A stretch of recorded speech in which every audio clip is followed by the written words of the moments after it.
When there's vermins need a catching and youngins need a saving, on my rocket steed I race across the stars. For I've sworn by the burrs of my astro spurs to right the outlaw wrongs on Mars.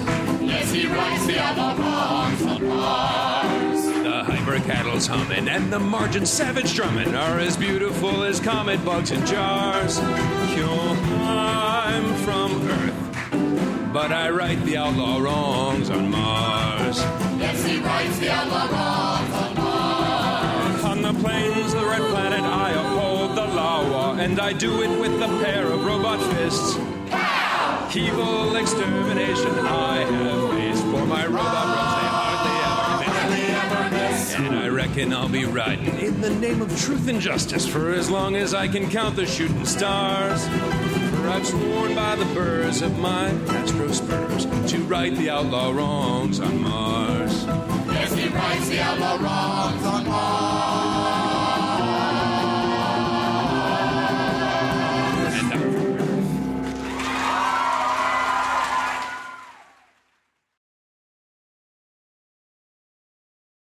Damit hallo und herzlich willkommen zurück zu The Outer Worlds. Hallo Red. So, ich habe zwischendurch ein bisschen an meinen Audioeinstellungen rumgespielt, von daher hoffe ich, es passt jetzt alles. Das Spiel ist eventuell ein bisschen laut.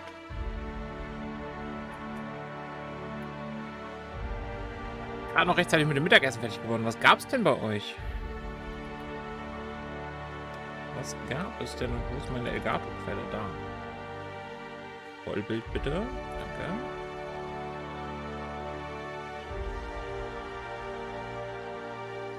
Och nein. Maden sind ja überhaupt nicht meins. Das ist so überhaupt nicht meins. Laugentopf mit Käse und Frischkäse. Das klingt nach einem sehr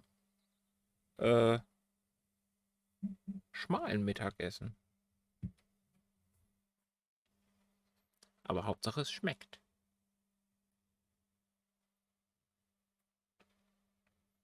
Aber nur im Resttoast, okay. Solange die jetzt nicht irgendwie im Vorratsschrank alle Mehltüten und alles befallen haben, dann geht's ja noch. Ich habe vergessen, dass wir auf der PS4 Pro spielen und die Ladezeiten so ewig sind, sonst hätte ich vorher schon mal geladen. Da sind wir. So. Ja, ich keep es quiet. Ich lasse kurz alle Texturen laden. Genau, wir sind am Eingang der Roboterfabrik. Ich erinnere mich. Um hier irgendwas zu tun. Was wollten wir hier tun? Stirb, Roboter. Geothermiekraftwerk im Nordwesten. Wurde von den Robotereinheiten übernommen. Genau, ich soll das Kraftwerk ja für die anderen Geschichten und ein Logikmodul holen für die Sidequest. Okay. Abends gibt es bei euch warm. Ah, I see. Bei uns auch meistens. Aber freitags, wenn es passt und wir beide hier sind, dann machen wir uns mittags was.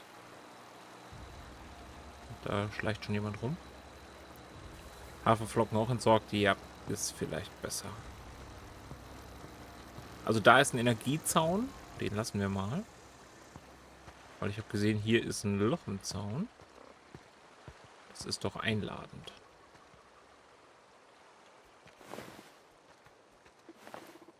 Anschaut Plünderer unterwegs. Oh Gott. Gucken wir mal. Warte mal, ich hatte doch die eine Waffe extra gegen Roboter geupgradet. War das die hier?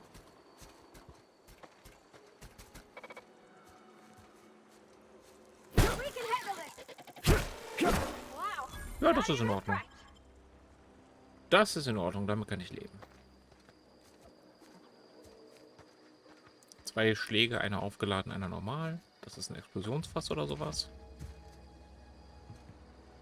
Aha, aha, aha. Aha. Aha. Okay, ich hätte gedacht, dass man hier an die Kiste irgendwie dran kann. Scheinbar nicht. Wir gehen mal hier rum. Mehr nee, Wissenschaftler. Keine Plünderer. Ach ja.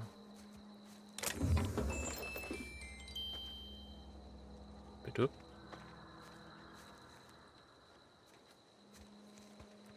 Was war das für ein Geräusch an dem Mülleimer? Guck mal, hier hätten wir auch durchkommen können. Hier haben sich die Hunde durchgebuddelt. Die Möter. Haben sogar geschafft, einen Roboter-Wachposten kaputt zu machen.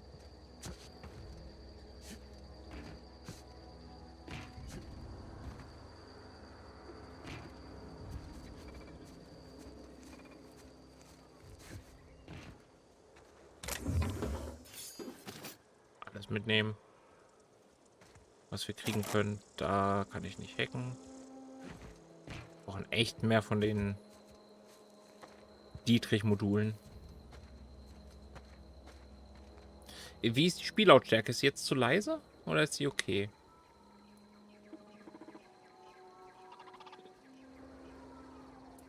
Es ist gerade ja auch sehr leise, weil wir schleichen, aber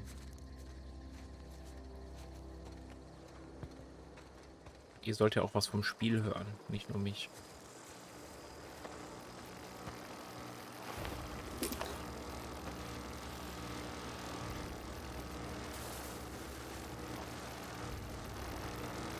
Da ist ein Wachposten und der hat mich fast gesehen. Kann man die wohl ausschalten?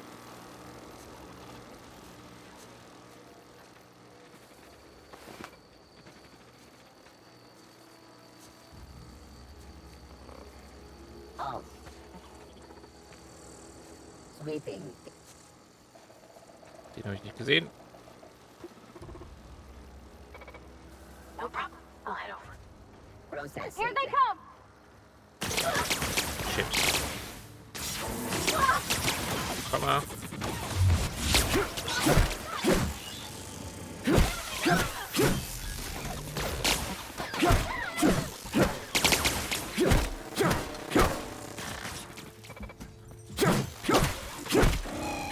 Ist sie schon wieder zerlegt? Ja, natürlich.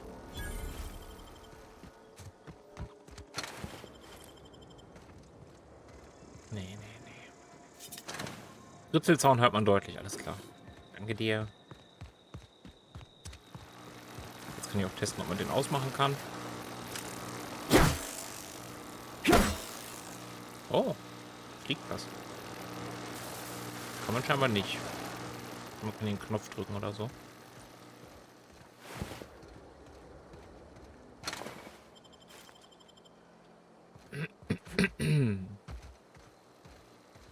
Bevor wir da reingehen, wo der Questmarker hinzeigt, gucken wir uns natürlich erstmal alles an. Verkauft ihr zufällig Hacking-Module? Nee, ne? Doch. Mac-Dietriche.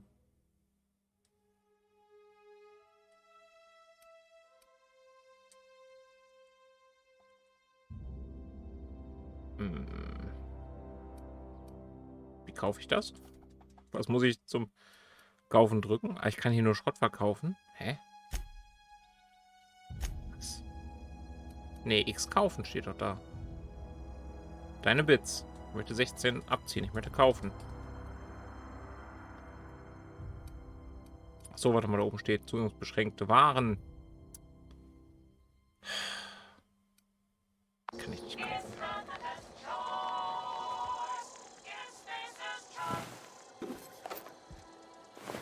Wer lesen kann, der liest auch Sachen.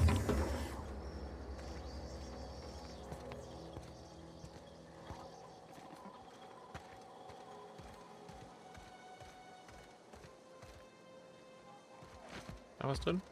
Nein.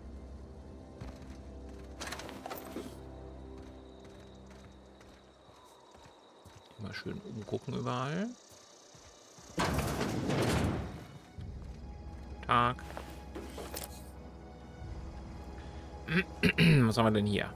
Aha, ja. Ah, sehr spannend. Ja, das habe ich auch mal gemacht. Ja. Wunderbar.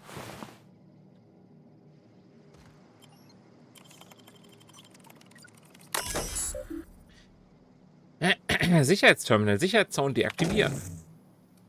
Aktuelle Protokolle anzeigen. Zugriff auf Sicherheitsprotokolle nicht möglich. Gemäß der Konzernvorschrift von Spacer's Choice werden alle Notfall-Sicherheitsprotokolle im Falle eines schweren Notfalls, eines katastrophalen Ereignisses oder eines Sicherheitsvorfalls gelöscht. Das macht total Sinn, dass dann alle Sicherheitsprotokolle gelöscht werden. Vorgesehene Sicherheitsupdates in dieser Spacer's Choice-Anlage sind in kritischem Ausmaß überfällig. Letzte vorgesehene Sicherheitsupdate wurde durchgeführt am Datum nicht gefunden. Ja. Nix für uns. Das hier hingegen ist durchaus was für uns.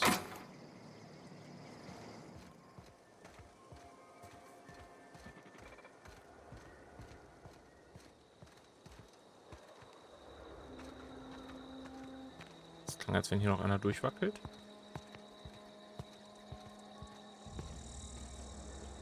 Habe ich mich verhört? Ne, da vorne.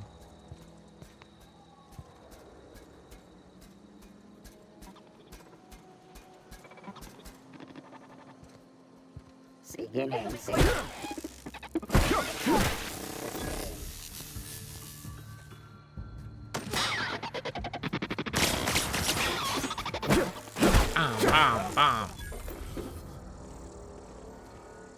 Wer hätte gedacht, dass Nahkampf so erfolgreich ist?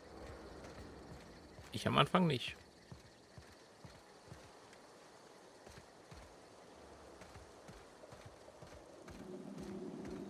Okay, dann können wir, glaube ich, reingehen.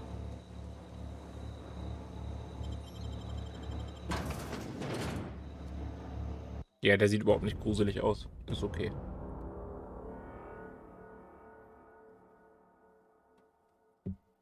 Ganz normal alles hier.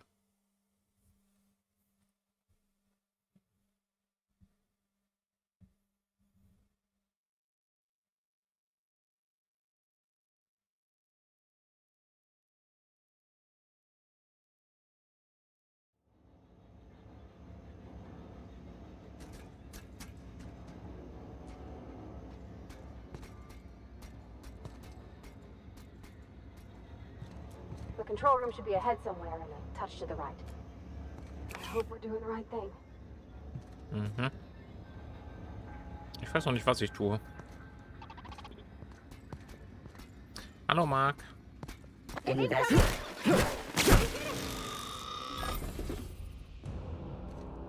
Welcome to the Wochenende.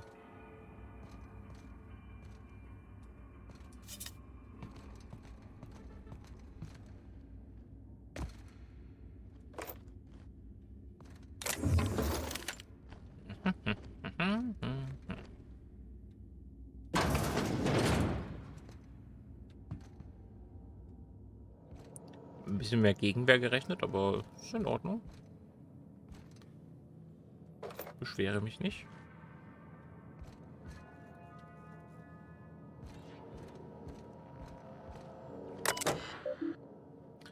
Büro des Managers. Bürotür aufschließen, klar. Reißt sich zusammen. Guten Tag, hiermit informieren wir dich informell über unser Missfallen deines Führungsstils des Emerald Vale Geothermiekraftwerks aufgrund des Überschreitens des Mitarbeiterbudgets im letzten Quartalsbericht. Während umgehend 5, in Zahlen 5, Untergebene wählen Sie. Umgehend 5, in Zahlen 5, Untergebene zur sofortigen Entlassung. Kontaktiere außerdem unser Büro, um schnellstmöglich deine offizielle Abmahnung zu terminieren. Solltest du nicht kontaktieren, für dich zu einer offiziellen Abmahnung. Die Spacer's Choice Familie möchte dich eindringlich darauf hinweisen, dass die Arbeit für Spacer's Choice kein Recht, sondern ein Privileg ist. Emerald Vale Geothermiekraftwerk. An die hochverehrten Mitglieder des Emerald Vale Komitees für Entwicklung und Kontrolle. Ich hoffe, ihr seid alle weiterhin reich und gesund. Euer letzter Brief hat mich veranlasst, nicht weniger als 5 Untergebene, die mir keinen plausiblen Grund zur weiteren Anstellung nennen konnten, zu identifizieren und umgehend zu entlassen. Ich möchte das Kontrollkomitee daran erinnern, dass das Emerald Vale Geothermiekraftwerk weiterhin darauf bedacht ist, die gesamte Region mit günstigem und kosteneffizientem Strom zu versorgen, während der Rest von Emerald Vale seinen Produktions- und Leistungssoll verfehlt hat, da insbesondere unsere Agrar- und Fischfang- bzw. Konservenressorts nicht ansatzweise profitabel aufgestellt sind. Freundliche Grüßen, Juno Braden, Managerin.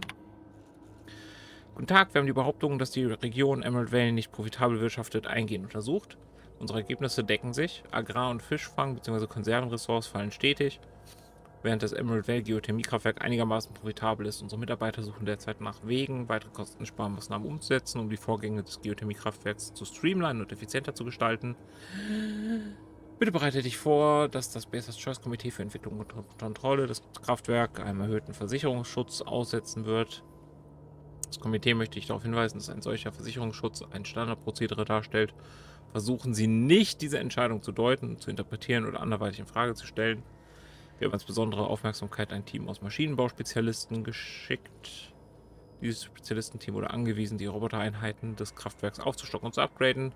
Vollkommen kostenfrei. Ja, ist immer sehr unkritisch, wenn man die Versicherungssumme erhöht. Braucht man sich nichts bei denken. Passt schon.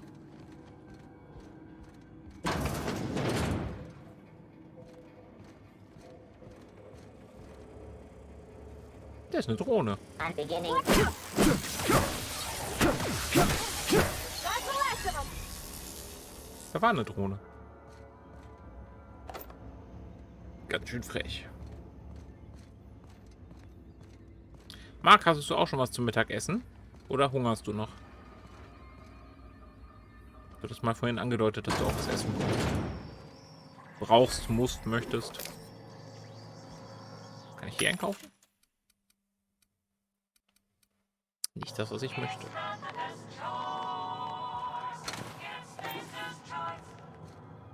Okay, wir müssen dringend Hecken hochmachen, damit wir hier mehr Zeug kaufen können an den Automaten.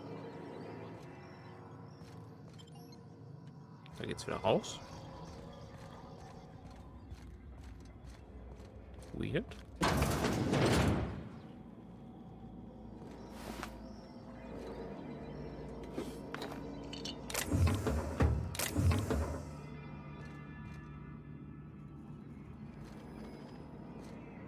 Und nix. Käsebrot ist ein gutes Brot. Speicher gelöscht. Musste deine Ausgabe vom Handbuch zum Weltraummaschinenbau ausleihen. Radio durchgebrannt und ich brauchte eine kleine Auffrischung. Hab's dir in die Werkstatt gebracht. Totales Chaos, Robotereinheiten außer Kontrolle. Schüsse, höhere Schreie. Verflucht, klang wie ein Bein. Mache früher Feierabend. Bitte Strafzahlung direkt vom Lohn abziehen. Danke, stolzes Mitglied der Spacers Choice Familie. Olli! Hi! Auch dir willkommen im Wochenende, mein Lieber.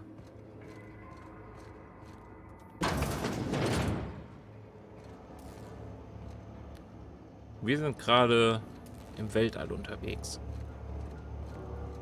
Auf den äußeren Welten.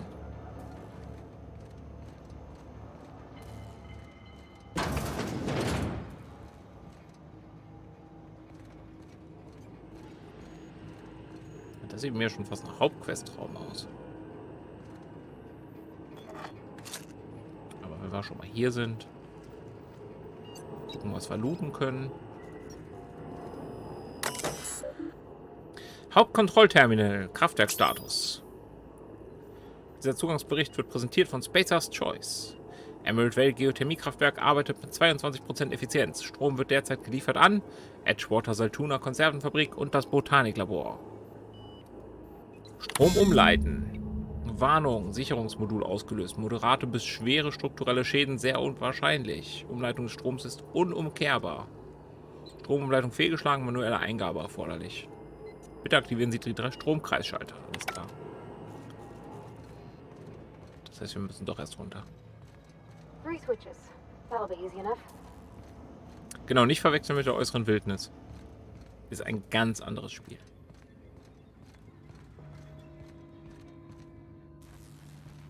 Oh, Spinte. Spinde? Was ist der Plural von Spind? Spinde? Also geschrieben ja, aber sagt man Spinde oder Spinde?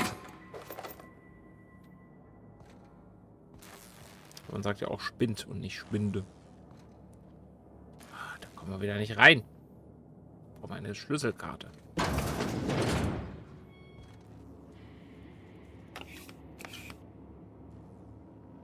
Oh, ein Dings. Das will ich haben. Ein Mac Dietrich. Und dringend Schlösser knacken und hacken besser. Das ist halt persönliche Dateien. Chester Higgins schon wieder, dieser Dickkopf. Hab ihn dabei erwischt, wie er an einer Robotereinheit rumgefuscht hat. Also musste ich ihn wegen Beschädigung von Konzerneigentum melden. Nur falls ich diese Notiz ein paar Tage später erneut lese, soll daran erinnert werden, dass ich ihn bereits verwarnt hatte. Er hatte schon immer ein wenig krumme Gedanken. Er hat sich mit einem der Logikmodule beschäftigt, habe es konfiziert, ich belasse es bis auf weiteres unter Verschluss. Ich fühle mich unwohl in meiner Haut. Der Konzern tauscht nach und nach alle Wachen mit Robotereinheiten aus. Wenn es so weitergeht, habe ich bald keine Leute mehr, denen ich als Chef der Werkssicherheit dienen kann. Nur eine kleine Armee von Robotereinheiten, die herumschwirren und ihre Waffen gezückt halten. Der Konzern meint, sie wären sicher. Sie sind programmiert, uns Menschen wie die ihren zu behandeln. Im Gegensatz zu uns Menschen werden die Robotereinheiten auch nie müde. Ich weiß nicht so recht. Ich fühle mich unwohl in meiner Haut. Aber der Konzern hat sich bisher noch nie geehrt. Daher wird es schon passen. Ernstfall ist eingetreten. Robotereinheiten sind durchgedreht. Ich habe mich hier eingeschlossen, sammle gerade meinen Mut. Werde versuchen, zum Kontrollraum zu sprinten. Kann von da vielleicht alles lahmlegen. Werde diesen Eintrag nach meiner Rückkehr löschen. Grüße Sicherheitschef S. Tanaka. Diese automatisierte Nachricht wurde durch die Spacers Choice Arbeitssicherheit Notfallprotokolle eingeleitet. Abgeriegelter Modus wurde initialisiert. Dies ist keine Übung. Dein Handeln während der Abriegelung wird in deinem Quartalsbericht untersucht. Unbehagen ist ein typischer Nebeneffekt lebensbedrohlicher Situationen, der durch eine solche Abriegelung hervorgerufen wird. Bekämpfe dein Unbehagen mit einer eiskalten Flasche Zero G Zero G Brew. Zero G Brew, damit dein Leben nicht immer nur bierernst sein muss. Warnung, diese Einrichtung befindet sich im abriegelten Modus. Autorisierungscode erforderlich. Haben wir anscheinend. Keine Ahnung woher, aber haben wir anscheinend. Da kommen wir nicht rein. Ja. Da ist ein Wachposten. Das ist eine Treppe. Es gibt eine Treppe.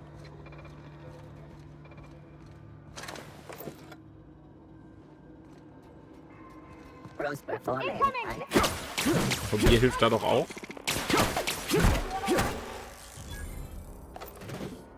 Aber Zero G Brew, das ist der Stoff, den du haben willst. Jetzt so ein schönes, kühles Zero G, das wäre doch was. Ja?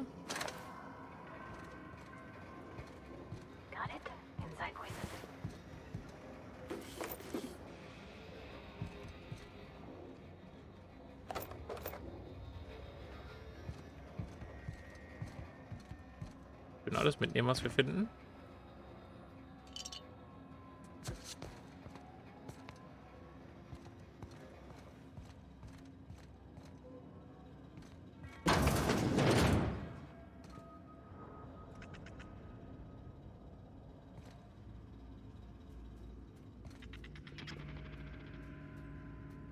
Ich höre Tiergeräusche.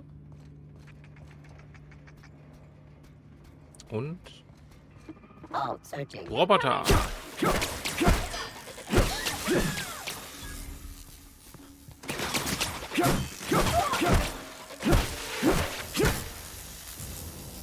Easy. Läuft bei uns.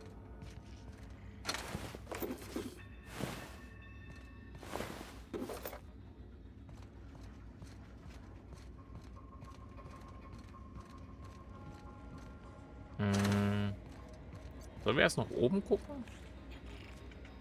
Oder erst hier?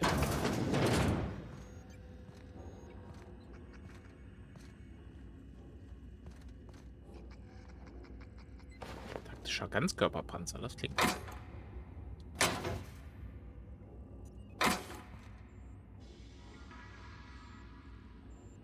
Huch.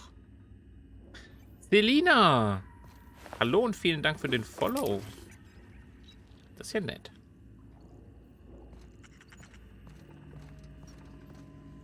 Noch aus dem Waschbecken. Ein Spray. Schön, dass du hergefunden hast. Die hatte ich, ne? Ja. Den auch. Den noch nicht. So, was haben wir denn da gefunden? Inventar. Der macht 4 Rüstungen, der taktische Ganzkörperpanzer. Und wir haben 16. 16 ist mehr als 4. Was trägst du? 9, das ist auch mehr als 4. Cool. Achso, hast du eigentlich noch Munition? Haben wir das mal gecheckt? Nee, ne? Nur, dass das schon bestimmt laufen wird, automatisch. Was passiert denn, wenn ich ihr so einen Granatwerfer gebe? Das wollte ich nochmal ausprobieren. Geht's meiner Waffe? Muss ich was reparieren? 93%, alles gut. Die hält noch eine Weile. Ich weiß immer nicht, wo ich zuerst hin soll, wenn es so viele Räume gibt. Was? Wer sagt das? Hallo? Wir kommen später wieder. Ich will erst erkunden. Wenn der sagt, wir sollen gehen, dann gehen wir.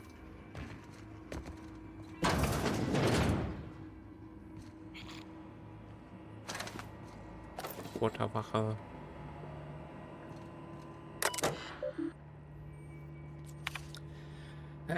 Konzernleitung hat ein Technikerteam geschickt, um unsere Robotereinheiten komplett zu überarbeiten. Jede Drohne, jede Wacheinheit. Steht mir eigentlich nicht zu, aber läuft das nicht eher gegen die Mission von Spacer's Choice, die Bude hier so kostengünstig wie möglich zu managen? Für den Fall einer Überprüfung bin ich natürlich äußerst stolz, Teil der Spacer's Choice-Familie zu sein. Spacer's Choice ist die Nummer 1 für günstigen Tant in ganz Halcyon. Spacer's Choice ist immer die beste Wahl. Ich habe gerade eine Routine-Durchsicht unserer Wacheinheiten hinter mir. Habe dabei ein paar seltsame Modifikationen in ihren Logikmodulen festgestellt. Konnte bisher noch keine komplette Analyse durchführen, deshalb weiß ich auch nicht, was genau modifiziert wurde.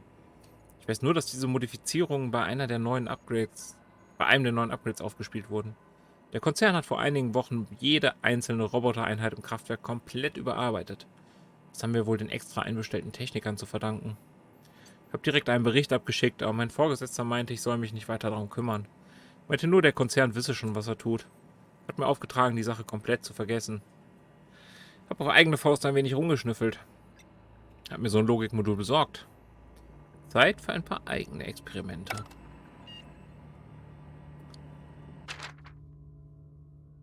Habe eine Ausgabe von Handbuch zum Weltraummaschinenbau ausgeliehen. Ich glaube, es ist Band 3. Ich musste in der Grube irgendwas lesen.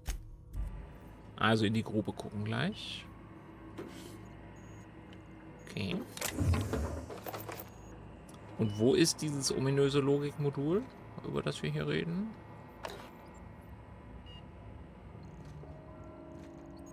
Juni, die rechnet schlechter als Tim? Das ist mal eine Aussage.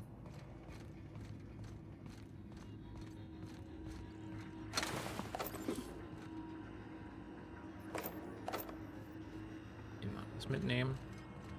So, das hier verbindet uns wieder mit dem anderen Raum. Oh. Da wären wir gar nicht durchgekommen. Interessant.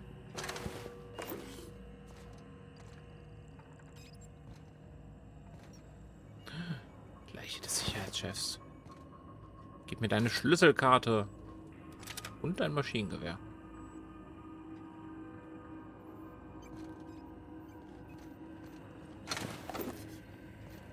Hat sich aber hier gut verteidigt, wie es aussieht. Okay. Ach, jetzt. Heading out. Kannst es auch nicht hacken, ne? Sorry, I can't. On my way. Dachte ich mir. Wenn er meint, das auch nur rein möglicherweise bei einer HSV zur RGB-Umrechnung. Okay. Manchmal glaube ich, du denkst, ich würde das verstehen, was du sagst. Und das finde ich sehr nett von dir, dass du mir so viel zutraust.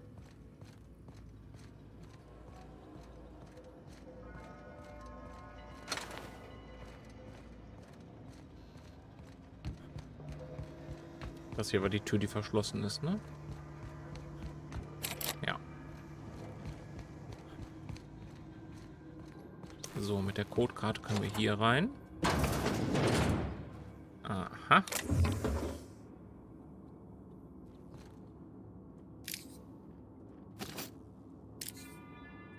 Einen möglichen Kram hier mitnehmen.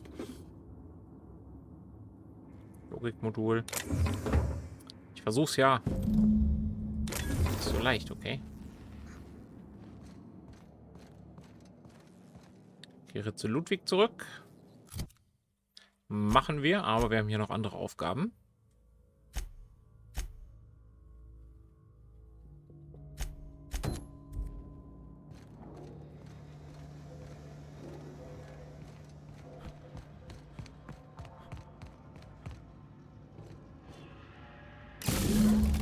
Umleitungsschalter 1. What'll happen to Miss McDevitt's folk if we send power to the Vale?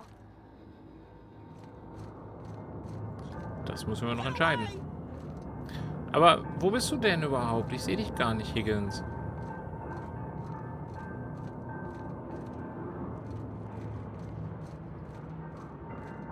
Go away, Phantom! Ich bin kein Phantom.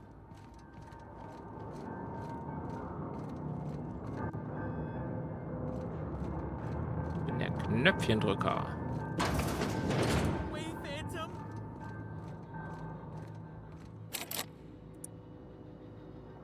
Ernsthaft? Ja, so verschlossene Türen. Mind the steam. You're liable to get scalded. So, dann gehen wir hier lang. Gehen wir halt nicht durch den Steam. Hey, Tommy!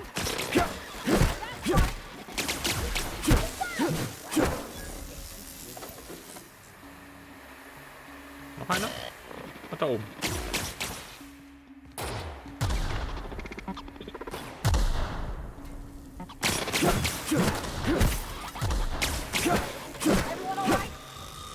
Ach, das sind ihre Granaten, die explodieren. Ich habe gerade gedacht, hier war... Ich dachte, sie hätte auf irgendein Rohr geschossen oder so.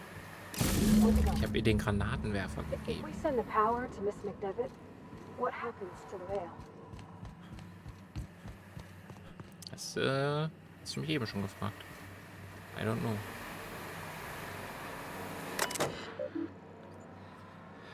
Dampfauslassventile ausschalten. Da gibt es hier doch bestimmt noch irgendwas Schönes für uns. Wissenschaftler.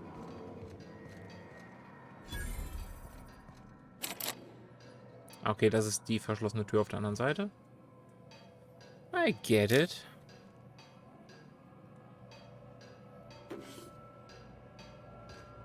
Der Punk.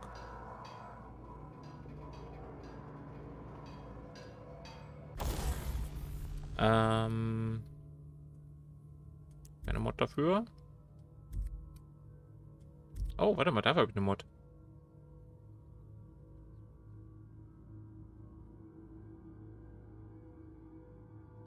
Endstrahlschaden. Das sieht abgefahren aus. Ich weiß aber nicht, ob ich das da dran haben will oder später woanders dran brauche.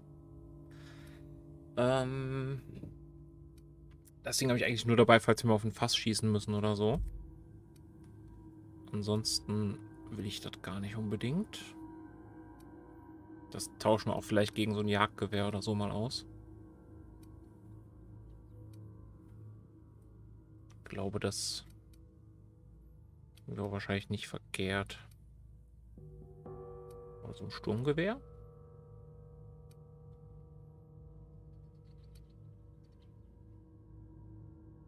Plasmaschaden, Schockschaden. Überlegen wir uns. Ich glaube erstmal... Okay, wie ist das hier mit dem Inventar? Wo steht nochmal, wie viel ich trage? Da oben.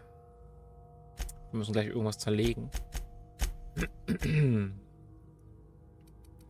können ihr auch mal dieses andere Maschinengewehr geben, was wir hier gefunden haben. Was der Sicherheitschef hatte. Das ist vielleicht eine gute Idee. Und dann verlegen wir mal ein paar Sachen. Was brauchen wir denn nicht mehr? Das kann weg. Dann 2 Granatwerfer, da reicht auch einer.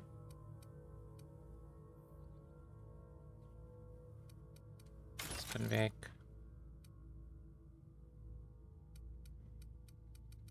Was ist das? Stoßpistole. Okay. Davon haben wir ein paar.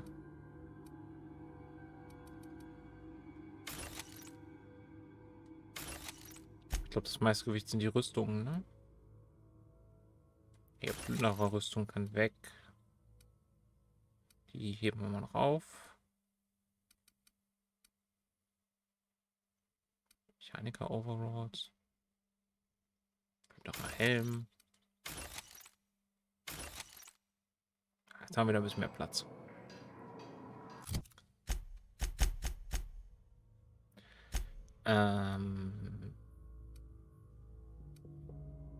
Der macht 9.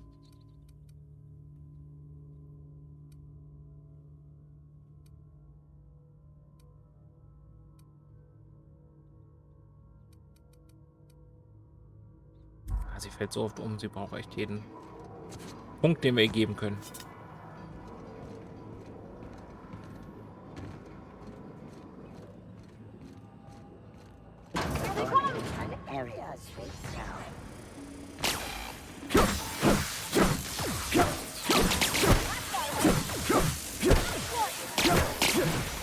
Schießt auf mich. Ach. Das ist eine gute Idee hältst. So gut rein.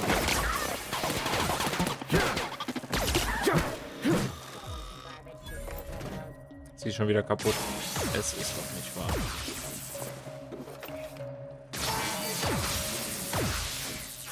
Du triffst mich nicht.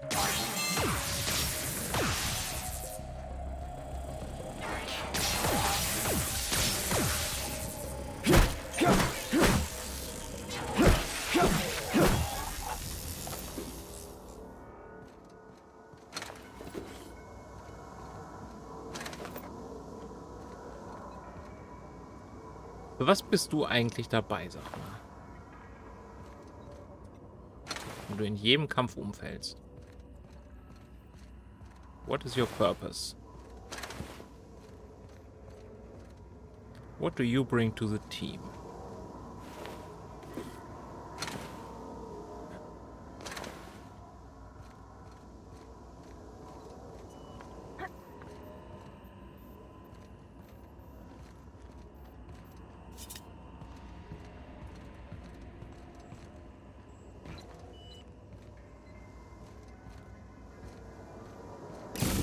Blast. I'm not sure what the right is. All I know is the decision's final. Ja, die Decision wird final sein. Helfen wir dem komischen Kult, der sich da angesiedelt hat und vernichten die Stadt? Oder helfen wir der Stadt und damit der Corporation, die uns eigentlich beauftragt hat?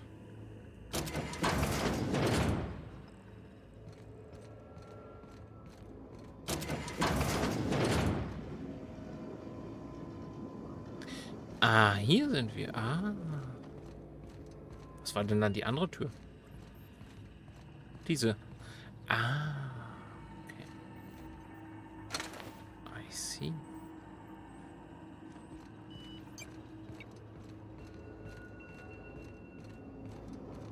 Was meint ihr? Stadt helfen oder der Kolonie, also der kleinen Gruppe helfen oder der Stadt?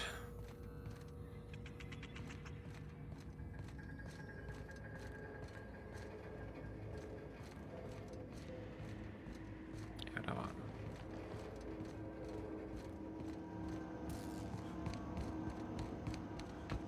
Once we do this, there's no going back. Hey, mister? Look, I know you want your power regulator and all, but I just gotta ask you. Do you understand what you're about to do? Ich würde gerne deine Meinung hören. I don't think you should cut off Edgewater's power. I think it would be cruel. I'm sorry. That just sort of came out all at once. Edgewater's hurting. We've been losing workers year after year, and corporate hardly ever sends replacements. There's barely enough Saltuna to fill our bellies anymore. But the town's got some good people in it. Decent, hard-working folk just living their lives the only way they know how. They don't deserve to be punished.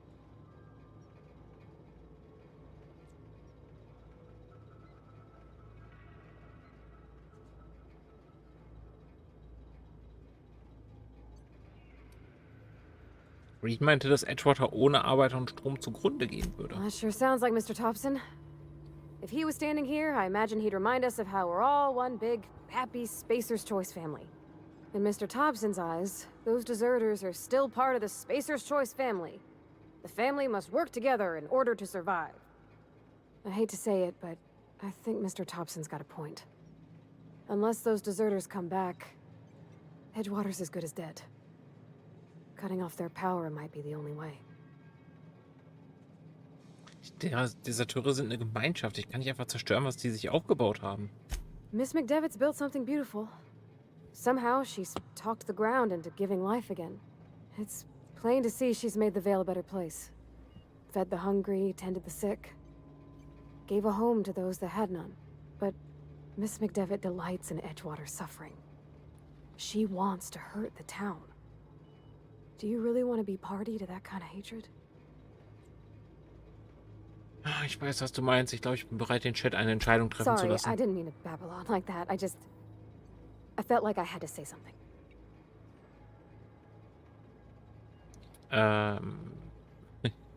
Mach dir keine Gedanken, ich habe dir sowieso nicht zugehört.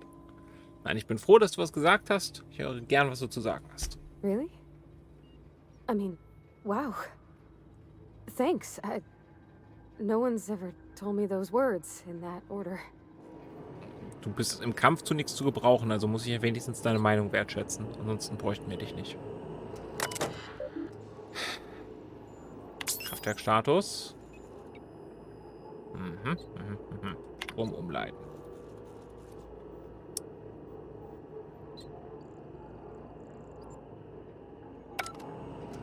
Will ich den Strom umleiten oder will ich was anderes machen? Kann ich beim Strom umleiten sagen, wohin? Hier treffe ich jetzt die Entscheidung, ne? Oder muss ich, wenn ich das Ding haben will, woanders hingehen?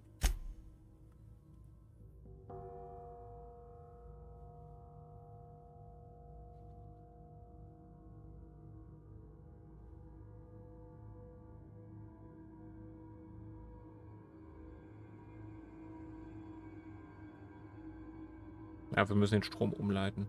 Die Frage ist nur, wohin. Ich speichere mal. Nicht, dass ich das einfach nur falsch verstehe und deswegen was Falsches mache. Ihr sagt nichts. Was soll ich machen, Leute? Was würdet ihr tun? Edgewater oder das Botaniklabor? Wer soll den Strom kriegen? Eigentlich sympathisiere ich mit dem Botaniklabor, um der Corporation eins reinzuwirken. Aber sie hat recht. Wir lassen uns da einfach nur für den Hass benutzen. Holo-Shader basteln? Das hilft mir nicht.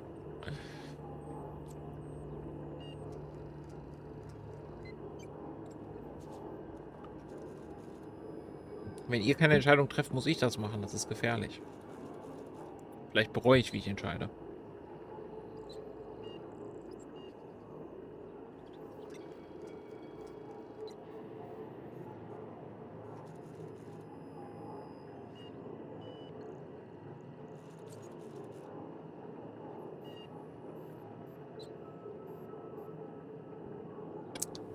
Kein Input. Ich muss allein entscheiden, okay. Er hat uns zuerst beauftragt, wir geben den Strom Edgewater.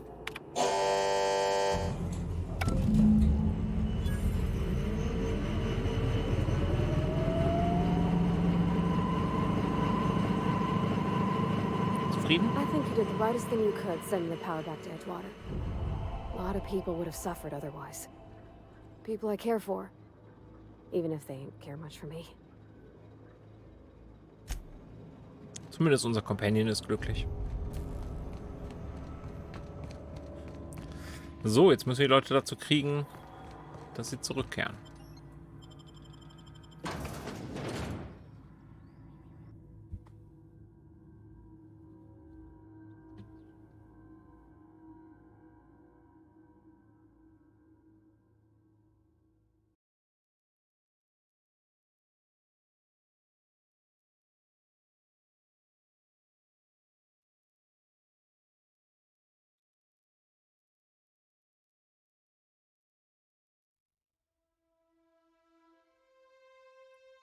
hoffe, das war die richtige Entscheidung.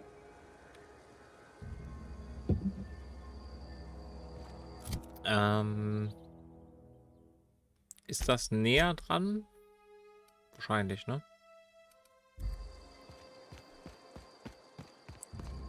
Als dem Roboter-Typen das zu sagen.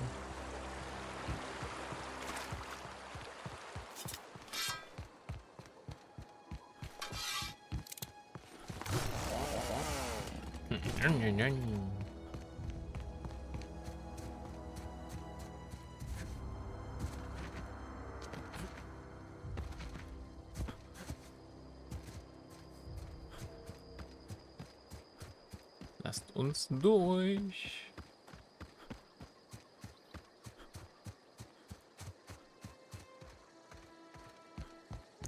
Hört ihr kein Strom mehr? Ah, hey, hier ist doch noch Licht.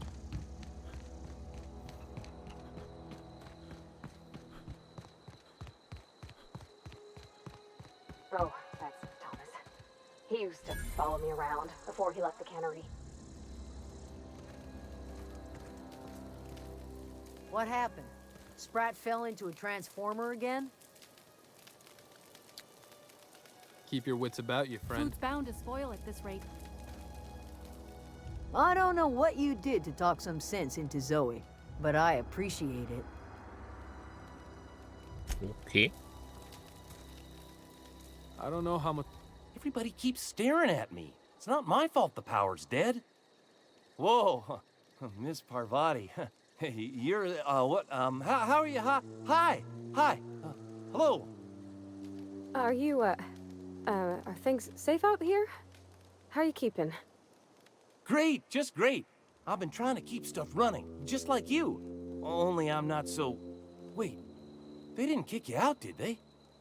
Oh gosh, no, I'm just along with this fella here. I seen you wandering around here. You don't look like you're coming from town. It's true. Ich versuche nur mein Schiff in die Luft zu kriegen. Never heard it phrased in such a way before. I guess we're all trying to get our ships off the ground, ain't we? Sorry, I just wasn't sure if you were from town or if you were one of us. Something's been chewing at me, you see. Fact is, I've been, well, lying. To everybody here. Was? Camp thinks I'm a mechanical genius, but I couldn't fix a busted chair. Zum Lernen ist nie zu spät. Ich kann dir ein paar Tipps geben. I'll take all the help I can get. I set my mind to learning the craft of the engineer, you see. I want to make something of myself. You ever heard of the Young Spacer's Guide to Mechanical Engineering? Comes in a set of 3. If I had my hands on one of those data pads, I could teach myself the ins and outs. Ich hätte vorher mit ihm good. reden sollen, oder? My dad kept a copy with him when he was working in the cannery. I know the old community center kept a copy. Should find another one back in town. If you could find me even one of those pads, I'd be greatly obliged. Ich wollte in der Grube noch nach dem Buch gucken, ne? Ich habe eins. No kidding. Really? Well, which one? Teil 1. Look at that. Building a computing machine out of Spectrum potatoes, a primer. I'm just glad it survived all these years. I appreciate you going through all that trouble. In fact, I put aside something special, on the off chance that somebody'd search out those data pads for me. Ich sag dir Bescheid, wenn ich mehr Sure, finde. I'd be glad to take them off your hands. What's on your mind? What is on my mind? Wie lange lebst du schon hier? Couple months. This camp's my home. People you see milling about, they're my family. At least I think of them that way. I owe them my life. Would have died in the wilderness if they hadn't chanced upon me, starving and delirious. Was hast du in der Wildnis gemacht? We all left the cannery for one reason or another. Me? I was let go, mostly on account of my incompetence. I mean, I was incompetent. I couldn't even survive on my own. Grace found me, Adelaide took me in, I've been on my feet ever since. You weren't incompetent. You just didn't fit the cannery. Not like here. This place had a U-shaped hole, and now it doesn't. You could stay, you know. Here. I'd be happy to... I mean, we could really use... oh, this isn't coming out right. If you want, Adelaide would make a place for you.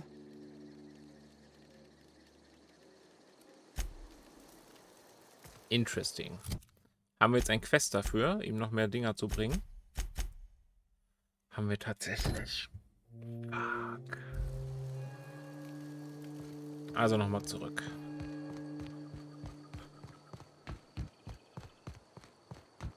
Wir hätten erst mit den Leuten in der Stadt reden sollen. Ich dachte, das hätte ich gemacht, aber anscheinend jemanden übersehen.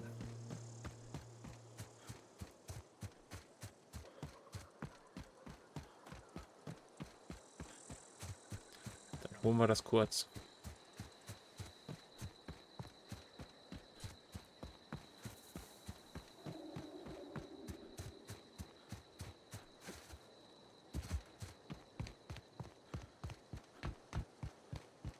Ich sehe gar keine Füße.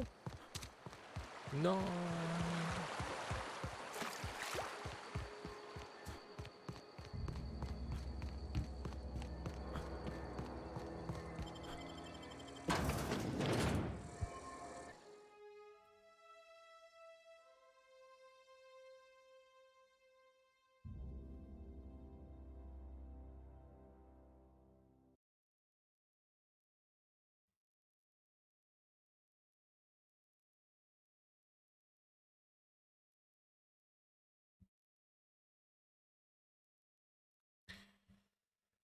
Ja, ne?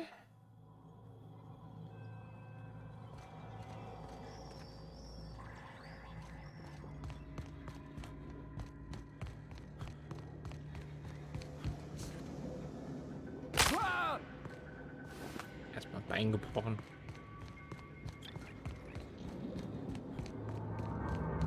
Ja, irgendwo hier unten. You're not real. Ach so, mit Higgins haben wir auch noch nicht gesprochen. Wo ist denn der?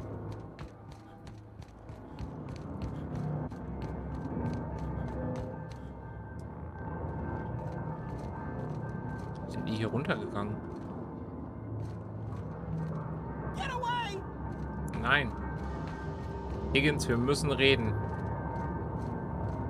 Glaube ich. Ich kenne dich zwar nicht, aber wir müssen mal reden.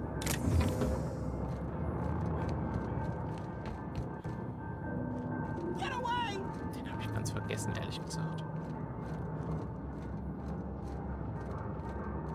Oh. Mal. Aha. No, no, no. You're not real. You're not real. Get away from me, Phantom. Shoot! Scram!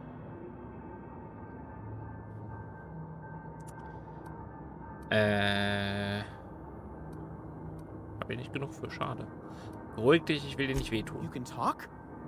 The Phantom's never talked before. I knew I shouldn't have eaten that sprat raw. See? See, Higgins? This is why you must always boil your sprats before ingesting. Ich bin kein Hirngespinst. Of course. Do excuse me. I experience brief flashes of mania during which I am visited by the phantoms of my imagination. Ach so, ja, ist ja Chester normal. D. Higgins. The D stands for definitely not insane. I use it as a reminder. Wie lange bist du denn schon hier unten? Hard to say. By my reckoning, Higgins has been here somewhere between 2 weeks and forever. My recollection's a touch fuzzy these days. Und was machst du hier unten? Oh, Higgins has been many things over the years. Sprat Wrangler, Saltuna Critic, Aetherwave Personality, Chairman of the Board, Galactic Defender, Sisty Pig Tycoon. I've come a long way for someone who started off as a simple engineer right here in this plant. Du warst Ingenieur. I specialized in automechanicals, drones, sentries, repaired them, maintained, upgraded, did it all from my old workroom just over in the next section.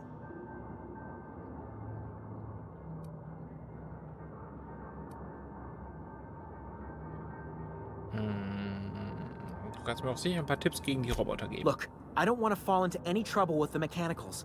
If they wise up to our plans, they will come for us. With prodding irons. Mit denen kann ich schon umgehen. Schließlich bin ich bis hier hingekommen, oder? You know, you remind me of myself back when I was an intergalactic adventurer. I discovered a flaw. Their hostility levels were hardwired to maximum. There's no changing that, but you could rewrite their targeting protocol so they attack each other instead. Robotereinheiten folgen den Befehlen ihres Logikmoduls. Jemand hat sich daran vergriffen. Yes, that's exactly it. I see you're also versed in the noble art of mechanical engineering. There's a behavior control terminal in the other room. It should have options to change how the mechanicals act, including whom they shoot at. Oh, that reminds me.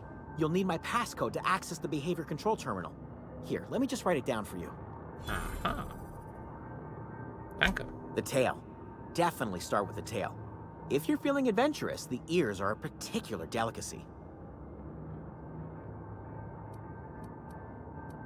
Warte. Forgot what you were gonna say? Me too. Ja. Ich glaube, das Gespräch ist beendet. Maschinenbau, Band 3. Meinte Feidu.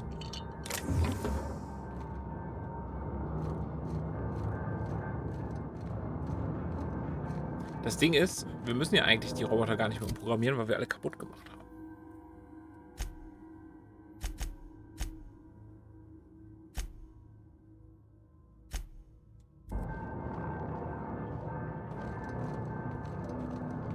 Nicht wahr?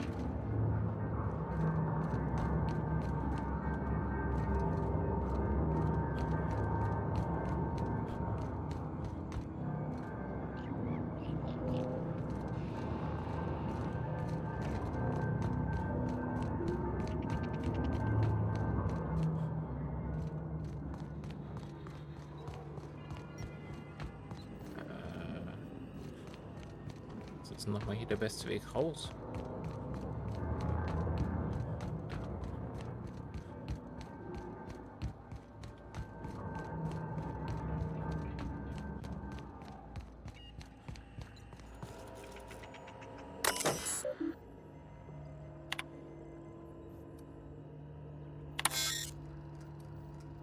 Eindringlinge definieren. Robotereinheiten. Cool. Jetzt haben wir die Roboter umprogrammiert, dass sie sich gegenseitig zerstören. All die 0 Roboter, die noch übrig sind.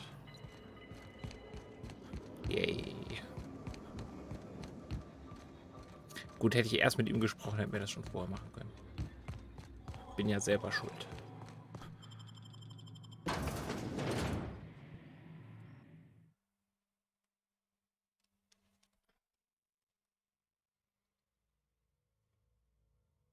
Twice speed, half the price. Be a better you with Adrena time.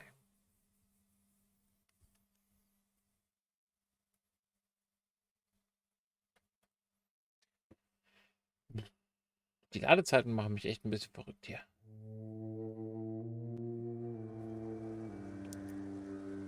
So. Wir holen ihm erst noch das andere Buch, würde ich sagen. Können wir nämlich beide Quests auf einmal da hinten abgeben. Und auf einem Weg können wir auch das Logikmodul abliefern.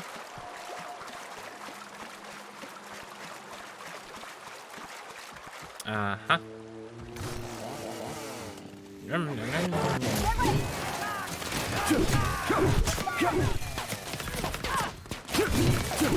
Stehen. Der zweite sich da gerade einfach hingeworfen.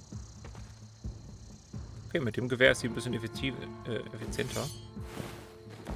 Und effektiver.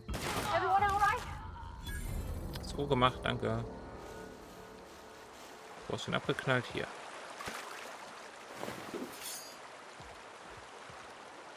Loot, loot, loot, loot, loot.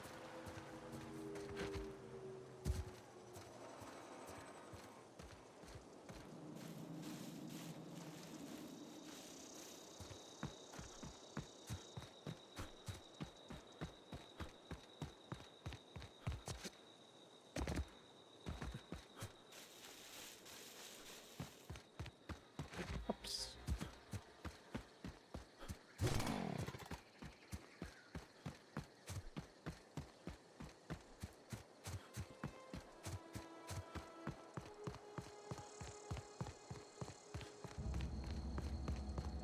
So, hier rum kann man zu dem Raumhafen, oder? Oder nicht?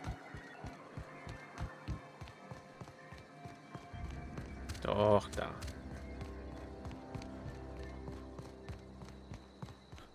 Kann man Ludwig sein Modul bringen.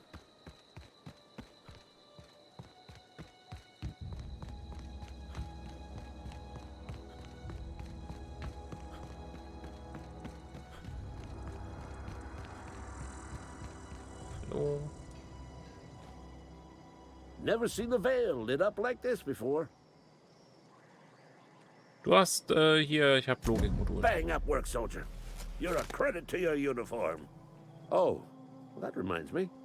Gotta look into getting us a uniform. So this is it then. The key to humanity's victory over the mechanical hordes. I would reward you with the gratitude of the resistance, but I'm guessing you want something tactile. So here's a couple bits for your trouble, and a little something to remember me by. Ja. Und tschüss.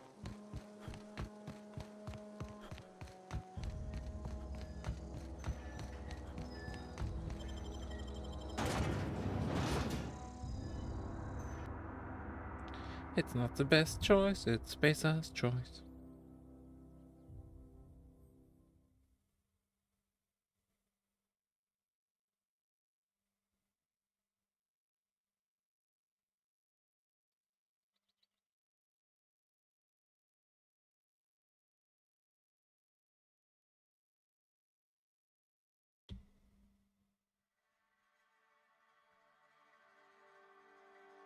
Gerade Bildschirme sind mein Freund. So.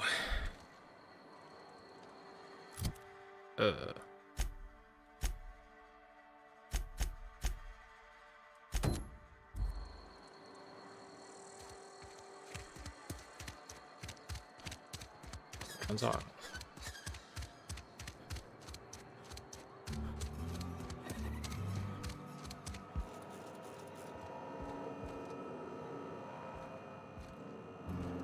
Ist das hier oben oder ist das mit dem Aufzug fahren oben?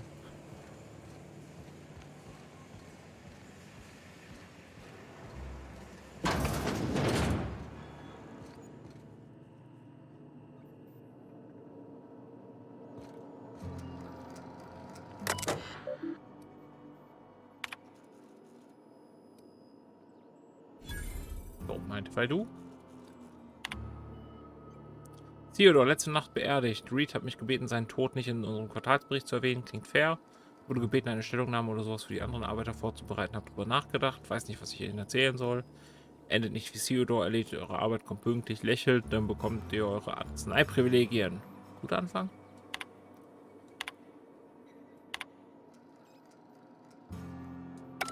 Ja. Oh, ist das zum Mitnehmen oder? Das wäre stehlen. Natürlich wäre das wieder stehlen.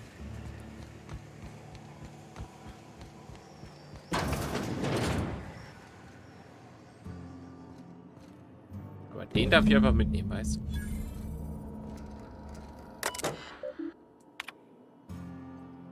Symptome der Infektion haben nur einen kritischen Punkt erreicht. Ich habe unsere Mitarbeiter instruiert, den alten Wohnsitz in ein Krankenlager umzufunktionieren. Die Seuche ist Teil der Realität des Lebens an der Grenze und als Mitglied der Spacer's Choice Familie wird von uns erwartet, dass wir uns der Realität stellen. Die Realität ist, dass wir nicht über genügend Arzneimittel verfügen, um euch alle zu behandeln.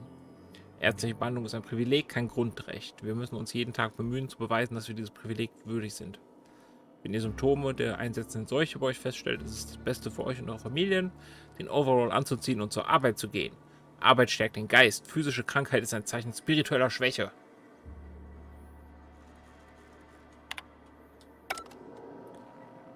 Personally, I don't agree with that. Nur fürs Protokoll.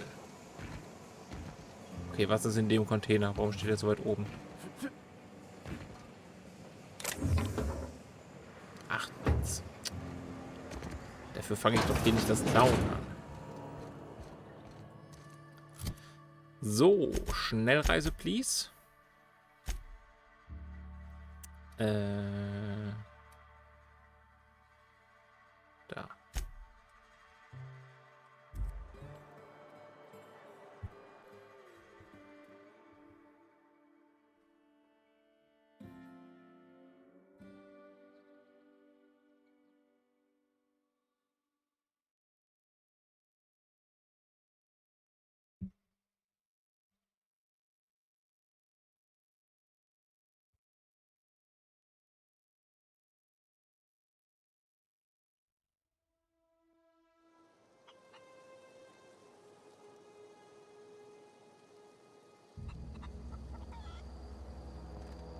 Thomas. Thomas, ich hab was für dich. Bezahlst du mich dafür, bitte? Any luck finding one of those manuals? Ja, beide. Hier, No kidding. Teil 2. Ain't that just ironical? If I'd worked a little longer back at the cannery, I might have found this myself. 2 whole data pads? Be still my beating heart. Oh, almost forgot your payment. Und ich habe noch mehr für Well, dich. don't keep me in suspense. Band Nummer 3. The geothermal plant? Now that is just incredible. You really went exploring down there? Adelaide always told us it was swarming with hostile mechanicals. That's a complete set. All 3 parts. I'm gonna be the greatest engineer Halcyon's ever seen. Natürlich. Aside from you, Ms. Parvati. I swear, I'll do you proud. I'm glad we could help, Thomas. I've been saving something for you. Just a little contraption I found. Should fit right into your outfit.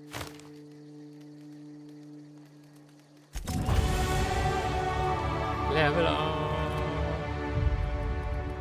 Also wir brauchen Hecken und Schlossknacken. Definitiv. Beides. Auf mehr. Mindestens 30 beides, bitte. Dialog möchte ich auch weiter oben haben. Für tolle Gesprächsoptionen. Anwenden. Thank you. So. Adelaide. Schlechte Neuigkeiten. That's the thing about growing old. Your eyes start to fail. Elsewise, I would have seen you for the snake that you are, chopped you into pieces and roasted you on a spit. This is all you're doing. Cutting off my power, killing off my garden. Without refrigeration, my food will spoil, and my flock will starve. I want to ask you this in private, away from the eyes of my flock, so they do not see me lose my temper. Tell me, why did you do it? Einmal tut sie mir überhaupt nicht mehr so leid, wenn sie so reagiert. War nichts Persönliches, ich brauche nur deinen Energieregulator. You killed my garden, destroyed my community, sentenced my flock to a lifetime of slavery in Edgewater for a power regulator. Well, shit, I wish it was personal. Go talk to Grace and Thomas. Look them in the eye and tell them their life here is over, and the only thing left to do is go back to Edgewater. This is now your responsibility. And you tell Reed Thompson that I will never return to Edgewater. I would rather die among my flowers than live under his management.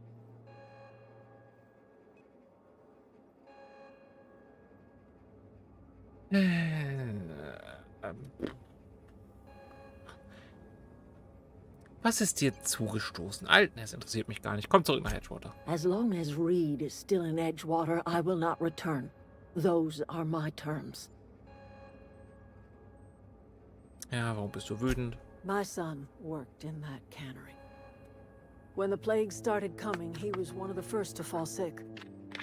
We had a store of medicine locked away, but Reed refused to treat him. Said my boy didn't deserve treatment. Said the medicine would have been wasted on him. So I buried my boy in the cemetery, gathered my belongings, and left. That's as much of the story as you need to hear.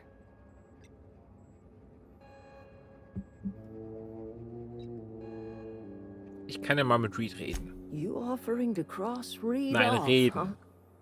This some sort of twisted reparation for what you've done? Or you just looking for a chance to sow some chaos? Kill Reed if you must, or talk him into leaving if you can. He and I are not sharing the same 4 walls together.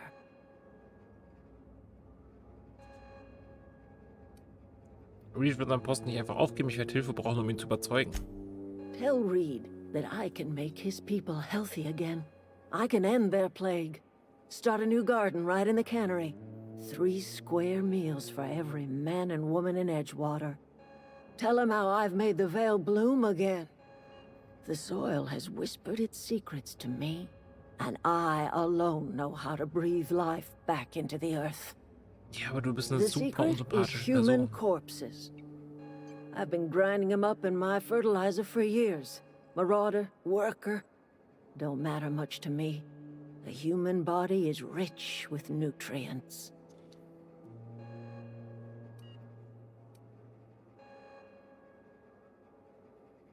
Was passiert, wenn dir die Leichen ausgehen? Edgewater Cemetery's got corpses aplenty. Enough for a generation's worth of crops. Ja. Ich glaube, wir beenden das einfach mal hier.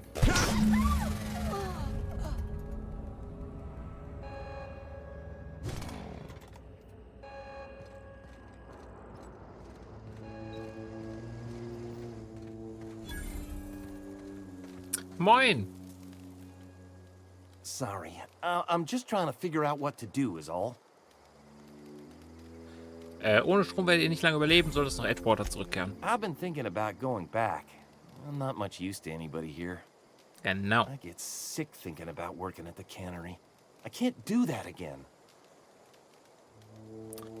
Dann arbeite nicht in der Konservenfabrik. Du wolltest doch Ingenieur werden. You know something? I think you're right. The town could use another engineer, and I'm on my way to becoming one. Siehst du. I could do a lot of good in Edgewater. Maybe even keep a garage of my own with a little workbench and my very own toolbox. It's just... Adelaide's never gonna forgive me. Not in 100 years. I go Mach dir crawling Adelaide back to my keine old Sorgen life mehr. in Edgewater, and I'm as good as dead to her.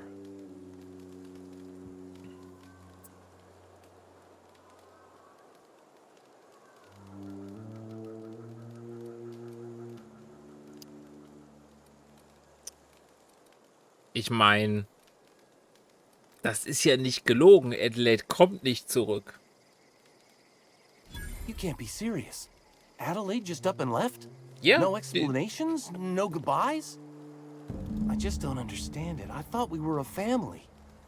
But if she's cut and run, well, I guess there's no reason to stick around here. You okay with this, Grace? My fears are all settled. Thanks for helping me with Zoe. Just give us some time to gather our personals and say our goodbyes. If you run into Reed, you tell him we're coming back, yeah? Klar. Das lief besser, als ich dachte.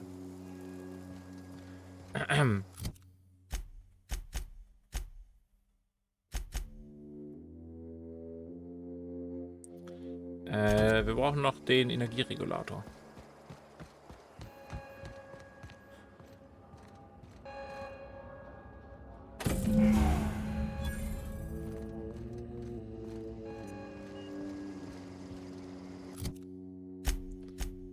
So, Freunde.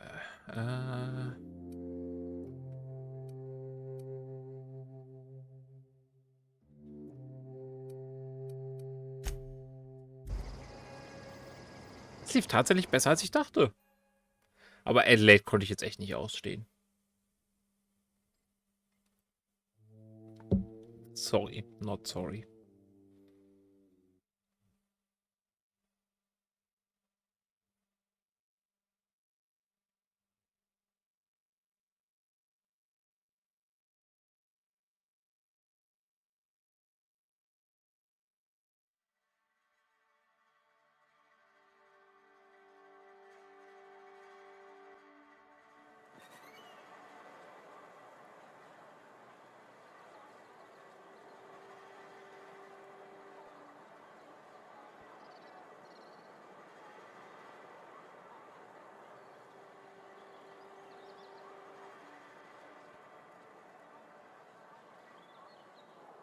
Muss mal kurz was schreiben.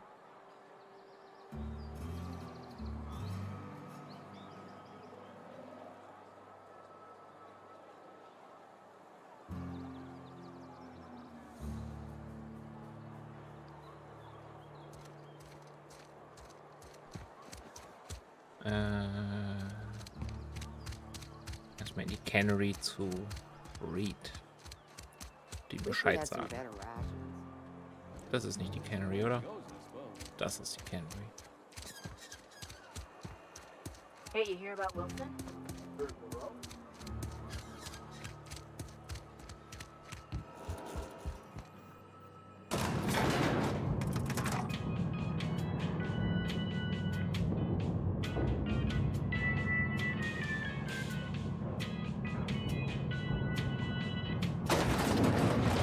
Moin. This is a fine day, friend. Power flows through our town like a cool stream of water. I trust Adelaide's people have seen their way to reason. So, when can I expect them back at their posts? Adelaide ist tot. Dead? I don't understand. How? Did it come to violence somehow? Rebuilding the town will be difficult without her. But I will mend fences with the other deserters. We will find a way to carry on. We are in your debt. I am authorizing you for a discount on all official Spacer's Choice products, courtesy of the people of Edgewater. Ist ja nett. Ich wollte dich noch was fragen. By all means. Wie geht's jetzt weiter, wo deine Arbeiter wieder da sind? This whole fiasco is not one I am keen on repeating. I was too hard on my own workers. I pushed them to their breaking point.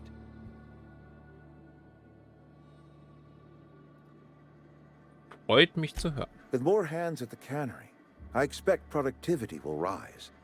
I expect we'll grow.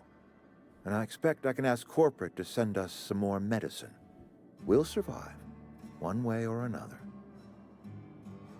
Ich habe einen Arbeiter namens Thomas getroffen, der sagte, er wolle Ingenieur werden.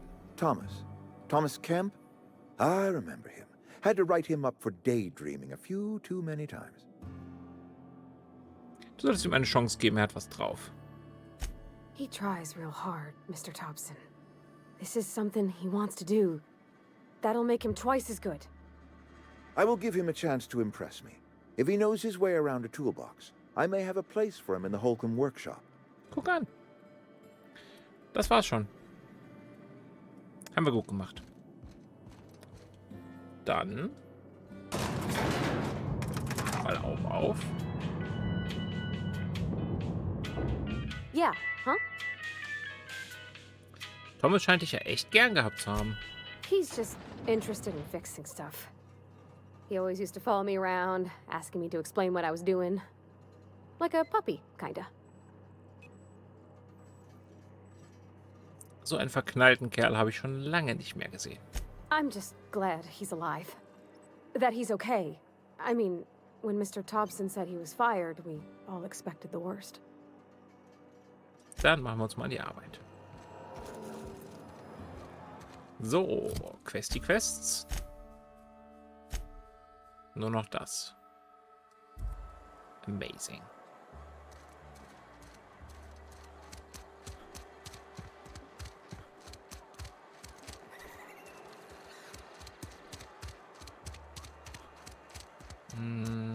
General Store. Had your rations yet? I hate you vending machine. Spacer's Choice, the brand of choice for spacers on a budget.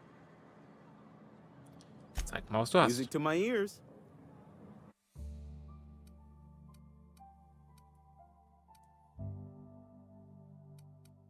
Aha. Ja, kaufe ich beide. Waffenteile, Überbrückungskontakt, Rüstungsteile. Kaufen wir auch mal. Wollen bestimmt noch ein bisschen upgraden später. Ein Werkzeug, um Computer zu hacken, nehmen wir auch mit.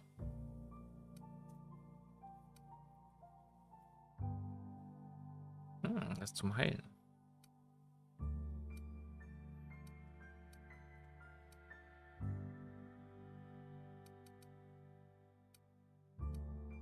Arbeitskleidung.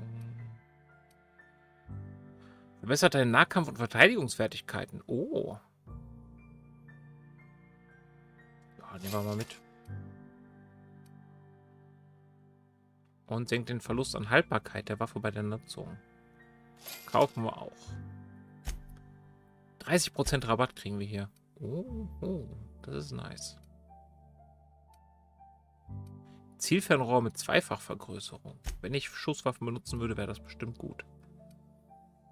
So,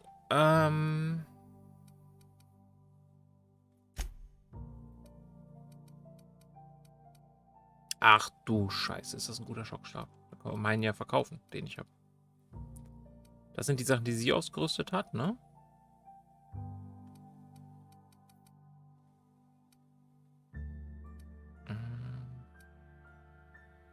Warum ist das nur 40 wert? Und das 79. Wo ist der Unterschied? Beides Langwaffen, beides Stufe 5. 28 Schaden, 24 Größe. Spezialeffekt Taumeln.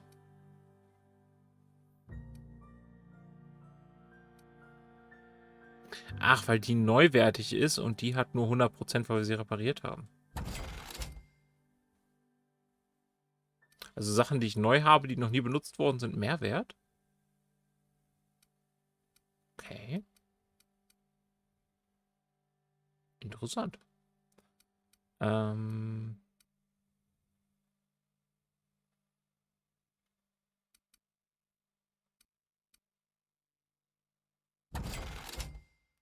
von den Hämmern können wir noch verkaufen. Säbel.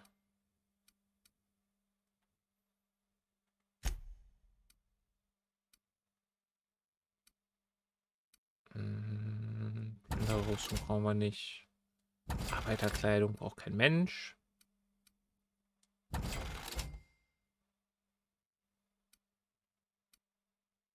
Das behalten wir mal erstmal noch. Keine Ahnung, ob wir das noch brauchen. Hier die ganzen Essenssachen.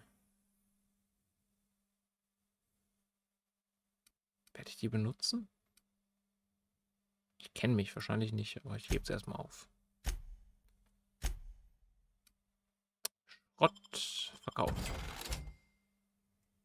Guck an. Achso, warte mal. Bei dir konnte man auch Sachen reparieren, ne? It's not the best choice. It's Spacer's choice. I know. Music to my ears. Welche Taste war alles reparieren? 316, ja komm. Easy. Auf jeden Fall.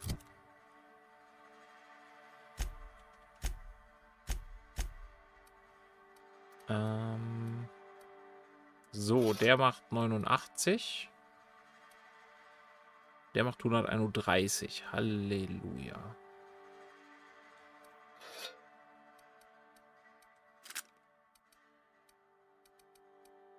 $100, 100%, 100%.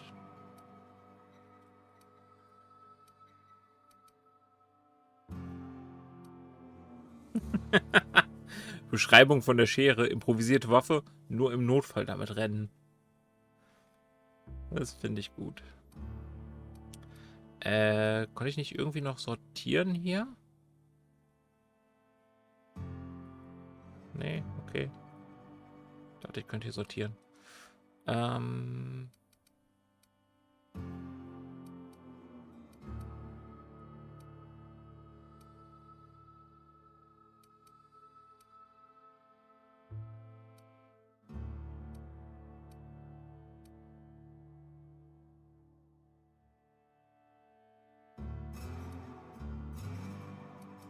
Ich überlege, was ich noch ausrüsten soll.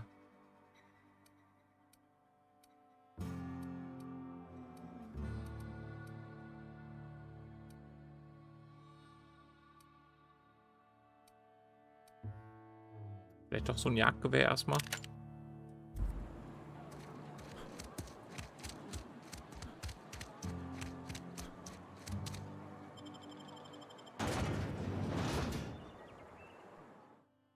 Ich möchte mich aber gerne noch mal mit den Trox anlegen. Die haben uns letztes Mal so aufgemischt.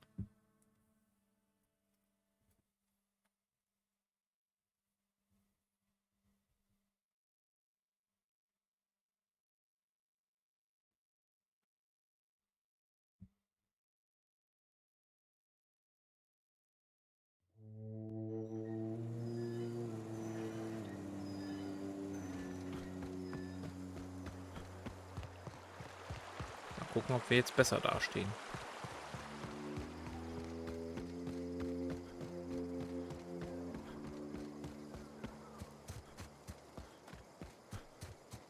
Und wir speichern natürlich vorher. Ist logisch, ne? Nein! Da wollte ich nicht hinspringen. Wurde von einer unsichtbaren Wand weggeschoben. Und ich bin stuck.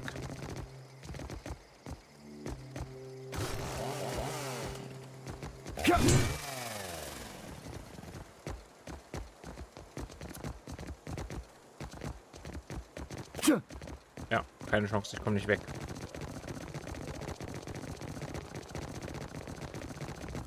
Amazing Game.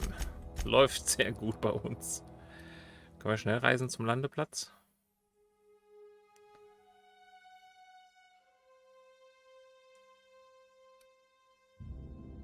Bitte einfach nur zum Landeplatz. Geht das bitte? Ich kann im Moment nicht schnell reisen, weil ich nicht still stehe.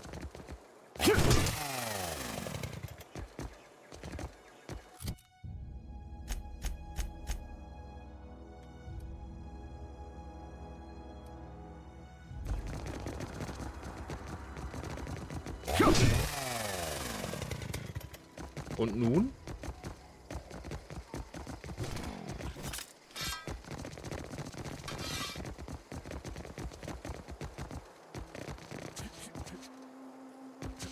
Oh mein Gott, ich bin wieder frei. Wie hat das funktioniert? Oh, warte mal. Das sah interessant aus mit dem Jagdgewehr. Oh. Ja, das ist viel besser als die Pistole.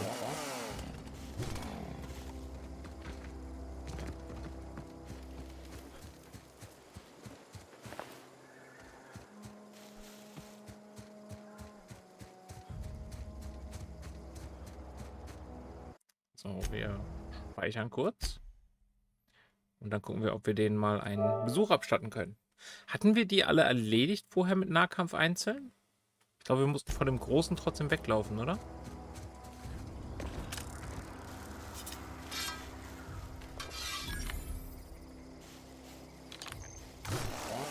Das Wrack entdeckt. Das sieht so aus, als wären wir noch nicht hier gewesen.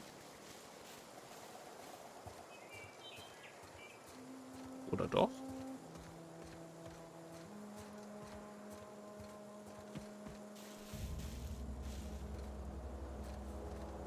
Okay, vielleicht waren wir doch schon hier. Haben was unternommen.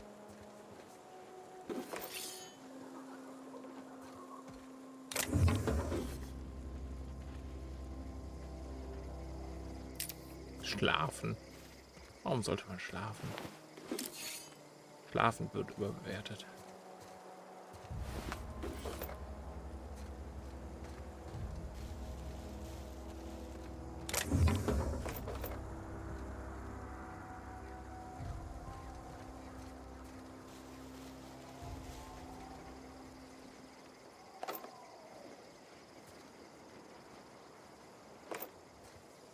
Komm.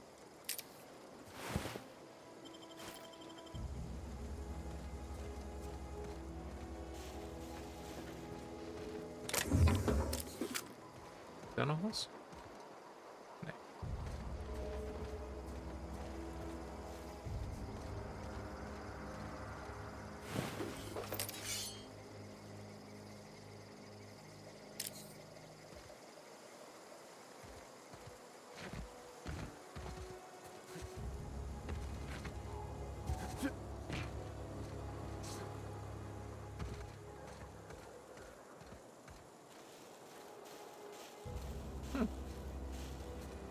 Keine Trocklos mehr. Kann auch sein, dass wir die weggelockt hatten, um sie zu bekämpfen, aber nicht hier waren. Ich weiß nicht mehr. Ist auch egal. Guck mal, Pavati, wir haben unser eigenes Schiff. Ist das nicht amazing? Is this your ship? Oh my stars, she is just so handsome. Does she have a name yet? What's her drive model? Oh, gosh. Listen to me babbling. When I was in Edgewater, I dreamed of flying on a real ship, working on a real engine, belonging to a proper crew. I'm the only decent mechanic Edgewater's got, but every time I think of going back, I get this sinking feeling.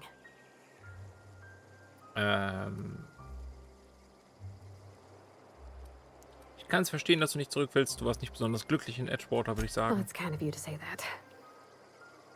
And you're right. I wasn't happy. I want to ask you something, and you can say no. But can I come with you? I could tend to your engine. I know my G-valves from my catalyzers, and I can keep your ship singing. And if you ever need a pair of eyes watching your back, I can do that too. What do you think? Klar.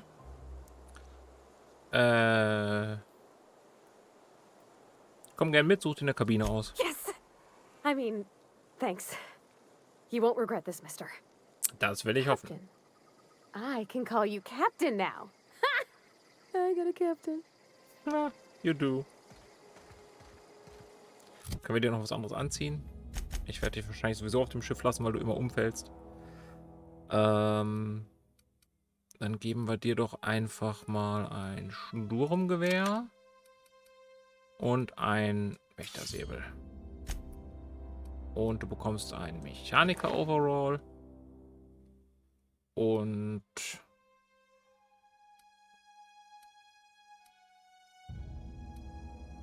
oder ist das besser?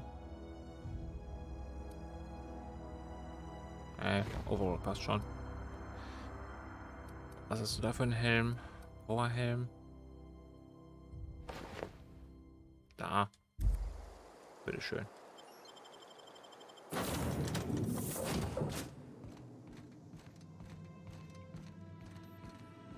Captain, I have detected that Edgewater's power supply is now optimal.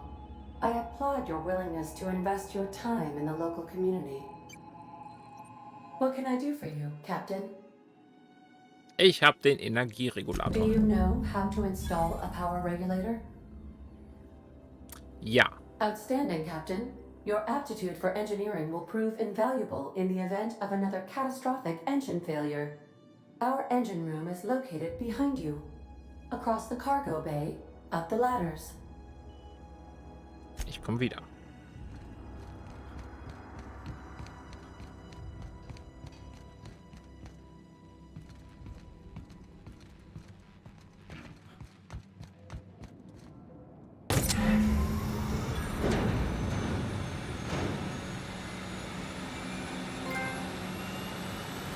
Tada!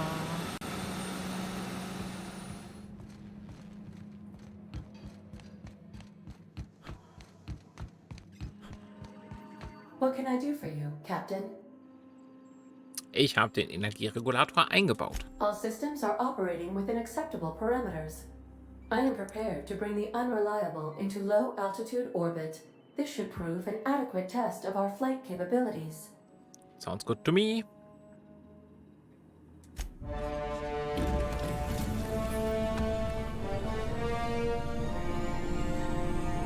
Was für ein Schrotthaufen.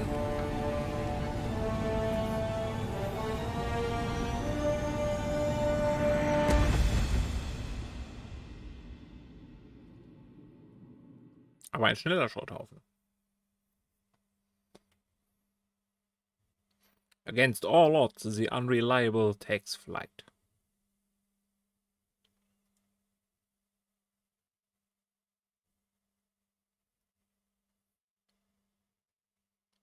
Und nun? Open World?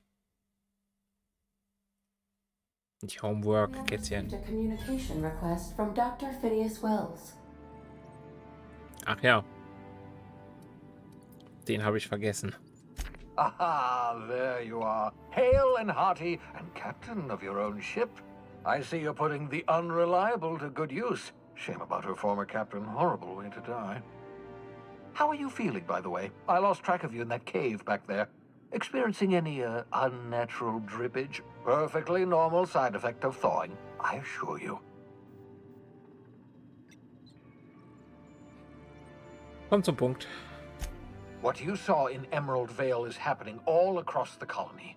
Food shortages, lack of supplies, and basic necessities. We're dying. The chairman, the minister, and all their lackeys on the board are to blame.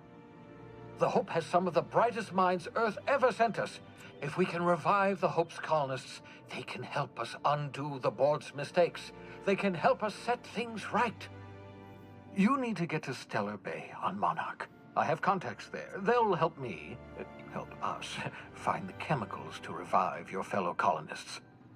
Gladys Kelly, lovely woman, runs a cozy little black marketing outfit on the Groundbreaker.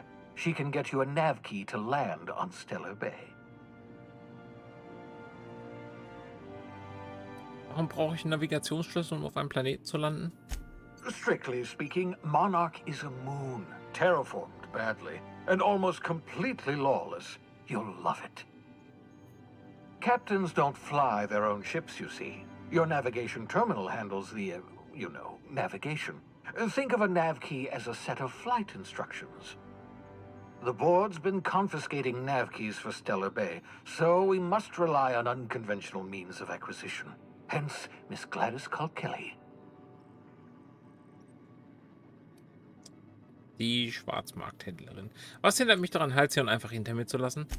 Without a skip drive, good luck. You'll be dead before you make it to the nearest star. Look, I admire your optimism, but the sad truth is you're stuck here. You, me, and the rest of this colony. We're all skating precariously around the edge of oblivion together. None of us are leaving Halcyon alive, so we may as well make it a better place. And we can start by reviving the hope. Das ist eigentlich ein schönes Motto für unsere Welt. Keiner wird diese Welt lebens verlassen, also können wir sie genauso gut zu einem besseren Ort machen. Alles klar. Excellent. I'll send her a wireless. Let her know you're coming.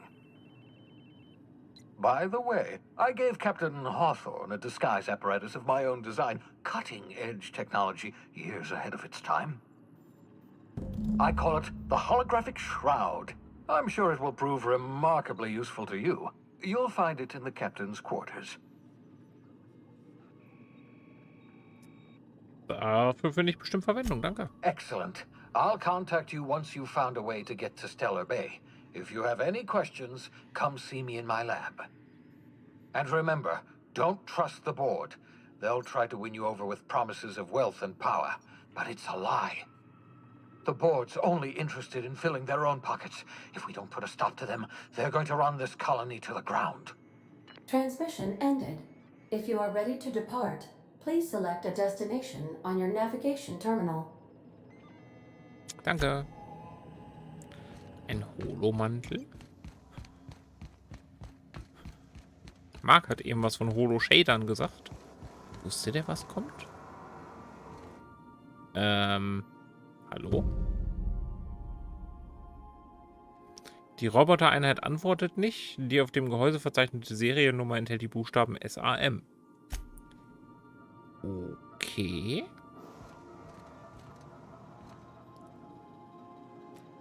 Das ist meins, ne? Ich wohne hier. Wer ist das? Foto von Pavatis Vater. Ah, das ihr Quartier. Okay. I see. Voll mit modifizierten Werkzeugen von vermutlich einmaligem mechanischen Nutzen.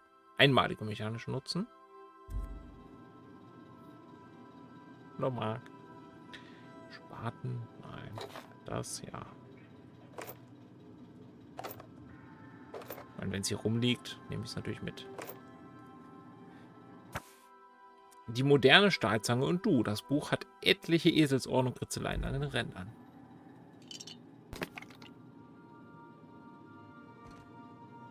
Ah. Leeres Quartier.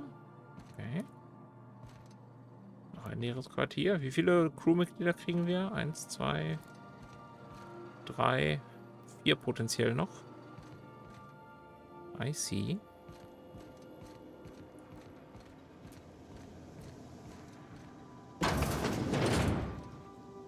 Das ist das Bad. Wo ist denn mein Quartier? Captain's Quarters.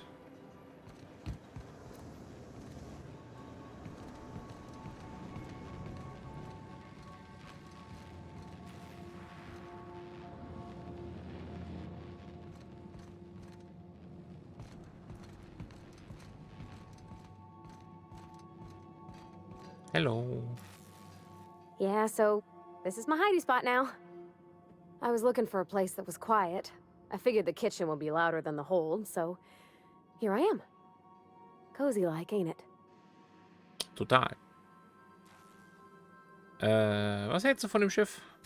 That's in pretty good shape considering how hard Mr. Hawthorne ran it. It's a Yakita LHA 120, A2 model, I'm pretty sure. The Block 2 design scooshed in extra cargo space but didn't change the stock engines. Probably a touch underpowered, huh? Accurate in all particulars. I conclude you are Edgewater's board-certified mechanic.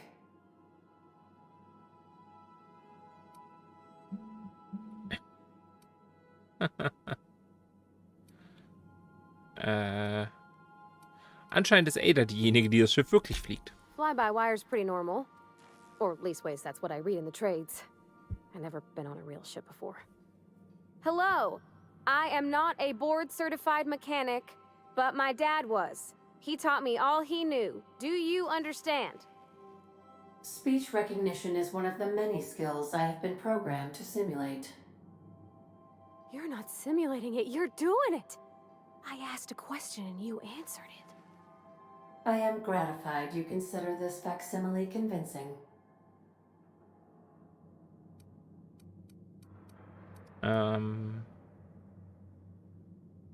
Was meinst du, Pavati? Ist das Schiff flugtauglich? Jetzt sollte wir den Regulator eingebaut haben. I don't see any holes in the hull. I'll take a good squint at her, make sure everything's tip-top. But I think we're cooking with plasma torches. You can do that, you know. My dad taught me how to make grilled cheese sandwiches with a plasma torch. Hast du dein Handwerk von deinem Vater gelernt? Mostly, yeah. I lived in the maintenance office near all my life. Mr. Thompson never let me forget how funny that was. Ich verstehe nicht, was daran komisch sein soll. He meant funny as in odd. It's not normal for anyone to do as their parents. You take a vocational test. That decides your schooling and your career. When I tested out for maintenance, everyone figured it was on account of my dad. They were real unhappy with us.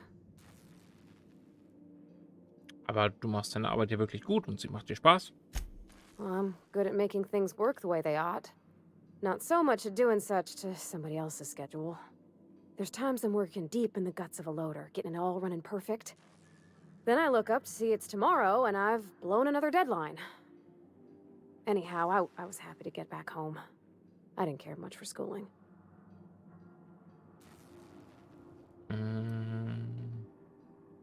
Dir der Unterricht nicht gefallen? Oh, there were a whole lot of reading, not nearly enough doing. Like, before they'd issue you a wrench, they wanted an essay on the design of different wrenches. Then there'd be quizzes on company regulations for storage and maintenance of wrenches. Was hast du in deiner Freizeit gemacht? As soon as I got permission, I spent all my time in the machine shop. They had all manner of parts, but they didn't want me using them, so I had to sneak them sometimes. I even slept in there. Had a hammock tied up in the rafters. Before I left, I installed a little skylight for myself, so I could see the stars. Hast du irgendwas Tolles gebaut? When an engine came in, I'd strip it down and rebuild it. I mostly built for myself. Custom tools, little mechanical critters to talk to. When my roommates tried to talk, I'd get so nervous I'd be drenched in sweat. It was easier for everybody when I stayed off on my own. I doubt any of them remember me now. Oh. Nach der Schule bist du also direkt wieder nach Edgewater zurück. Yep, nothing much had changed. Everything was a little grayer, a little dirtier. Dad met me at the shuttle and gave me a big ol' hug. I noticed straight away that he was moving slower and stiffer. He made a little grunt when I squeezed. Tut mir leid, das hätte ich nie ansprechen sollen. Oh, I miss him, sure enough. But he's a fond memory. I was right beside him when he passed, holding his hand. Talking about him makes me smile. Dad never said that he loved me, you know? I knew on account of him showing it. How he'd stay up late to help with my projects or listen to my fretting. Oh gosh, look at the time. Sorry to bend your ears so long. And I got so much to do before this ship's in decent shape. Dann machen wir mal weiter. Ich habe immer noch nicht meine Kabine gefunden. Hier, ne? Ja, das sieht richtig aus. I've shut off the visual feed from my ocular inputs in the captain's quarters, so you're free to disrobe whenever you'd like. Der Holomantel projiziert eine Verkleidung, die dir und deinen Begleitern Zugang auf Sperrgebiete gibt, sofern du dafür über ein passendes Ausweismodul verfügst. Ah. Interesting.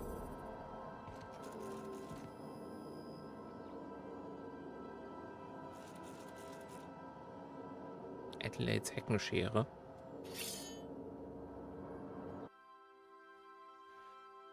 Obsidianschädel. Unter hohem Druck hergestellt. Diese dekorative Schädel wurde aus Vulkangestein geformt. Wenn man vor eine Wahl gestellt wird, gibt es manchmal keine andere Möglichkeit, als die Leute auszulöschen, die einem zwingen wollen, die Wahl zu treffen. Weil ich Adelaide getötet habe, bekomme ich ihre Heckenschere. 60 Schaden pro Sekunde und macht Bluten. Adelaide wird sie nicht mehr brauchen. Ja, ist richtig. Obwohl, ich lasse die mal kurz gucken gleich mal, ob wir die modifizieren können. Das wäre, glaube ich, eine ganz coole Waffe. Für den Start. Einmal Koje. Nachrichten für Alex Hawthorne.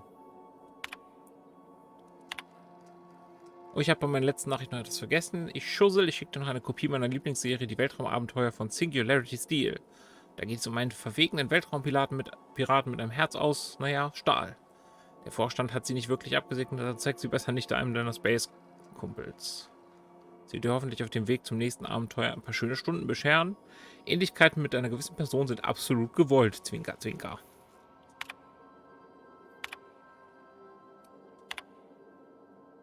Reads an mich. Nicht vergessen. Nein, noch besser. Ada, erinnere mich wöchentlich an dieses Protokoll, bis ich dich bitte, es zu unterlassen. Ja, damit meine ich fortlaufend. Nein, Ada, nicht, wenn ich tot bin. Was ist das für eine dämliche Frage? Wie dem auch sei. Ich habe mit eigenen Augen eine beeindruckend mächtige Waffe in Wells Labor gesehen. Die könnte ich mir einstecken, wenn der alte Kauz mal wegschaut oder sie vielleicht einfach vergisst. Vielleicht müsste ich auch bloß ein wenig netter fragen. Hallo, Kiwi. Er nennt sie einen Schrumpfstrahler.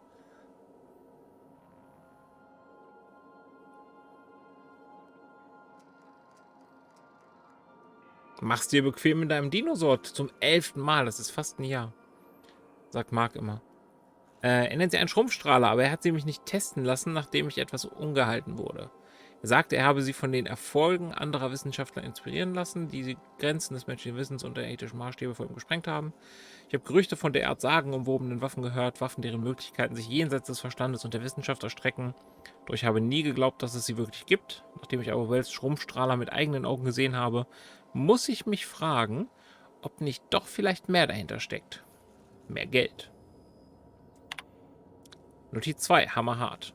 Das letzte Mal, dass ich mich richtig besoffen, ich meine, ein paar Drinks in der Lost Hope auf der Groundbreaker genossen habe. Okay, Udom war sehr großzügig mit den Getränken, er scheint in Ordnung zu sein. Habe ich ein paar Mal jetzt über irgendeinen irren Wissenschaftler schwadronieren hören, der vor ein paar Jahren behauptet haben soll, eine gewaltige Entdeckung gemacht zu haben, die die gesamte Kolonie auf den Kopf stellen könnte. Punkt. Die alte Leier eben. Aber, hier kommt der gute Teil. Den Mardet zufolge hat der gute Wissenschaftler die ganze Zeit über von der Macht des Hammers oder so etwas gesprochen. Eine obskure, von einem wahnsinnigen Wissenschaftler erfundene Waffe mit einer geheimen Kraft? Das kommt mir bekannt vor.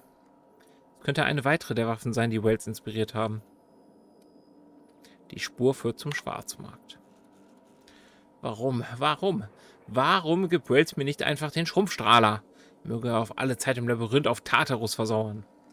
Ich möchte anmerken, dass ich mich bei ihm für meinen Ausbruch entschuldigt habe. Meine 5 Ausbrüche. Aber beim Architekten nochmal. Die Waffe liegt da nur rum und setzt Staub an. Ich hätte sie einfach nehmen und mich bei ihm bedanken sollen, ohne vorher um Erlaubnis zu fragen oder teure Geräte zu zertrümmern. Als er mir sagte, sie sei noch nicht bereit und selbst wenn sie es wäre, würde er sie meinesgleichen nicht anvertrauen. Was soll das überhaupt bedeuten? Bin ich nicht vertrauenswürdig genug? Glaubt er, ich würde all die aufrechten und fleißigen Kolonisten einfach ausmerzen, wie so ein kompletter Psychopath? Ich gebe zu, fragwürdige Kontakte zu pflegen. Aber ich folge meinem ganz eigenen strikten Code. Was gibt's daran nicht zu respektieren? Nichts. Genau. Jetzt muss ich warten, bis Wells die Waffe vergisst oder glaubt, sie zerlegt zu haben. In der Zwischenzeit spüre ich weiteren Gerüchten über diese sogenannten Wissenschaftswaffen in ganz Halcyon nach. Wenn die Gerüchte stimmen, führt meine Spur zu den Schwarzmarkthändlern auf der Groundbreaker und in Fallbrook. Make yourself at home, Captain. Will do.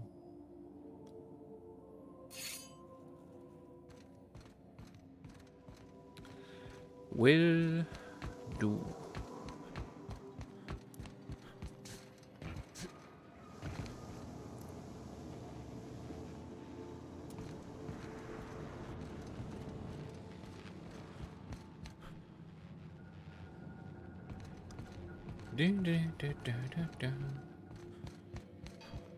Hi. Ich möchte modifizieren, bitte. Ach, schade, die Waffe von Ada kann ich nicht modifizieren anscheinend. Schade.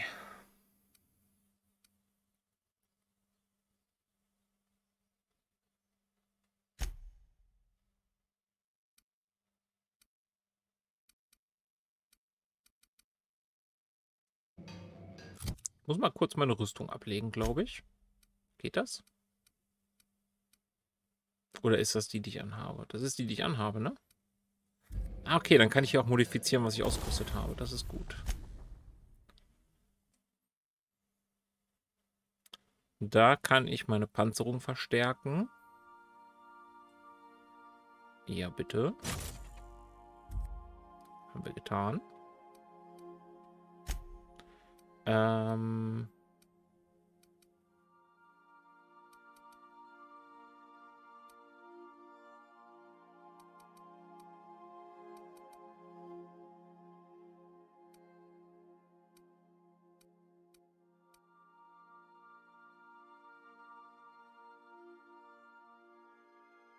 Die Haltbarkeit erhöhen. Ah, das heben wir uns mal noch auf. Gucken wir mal.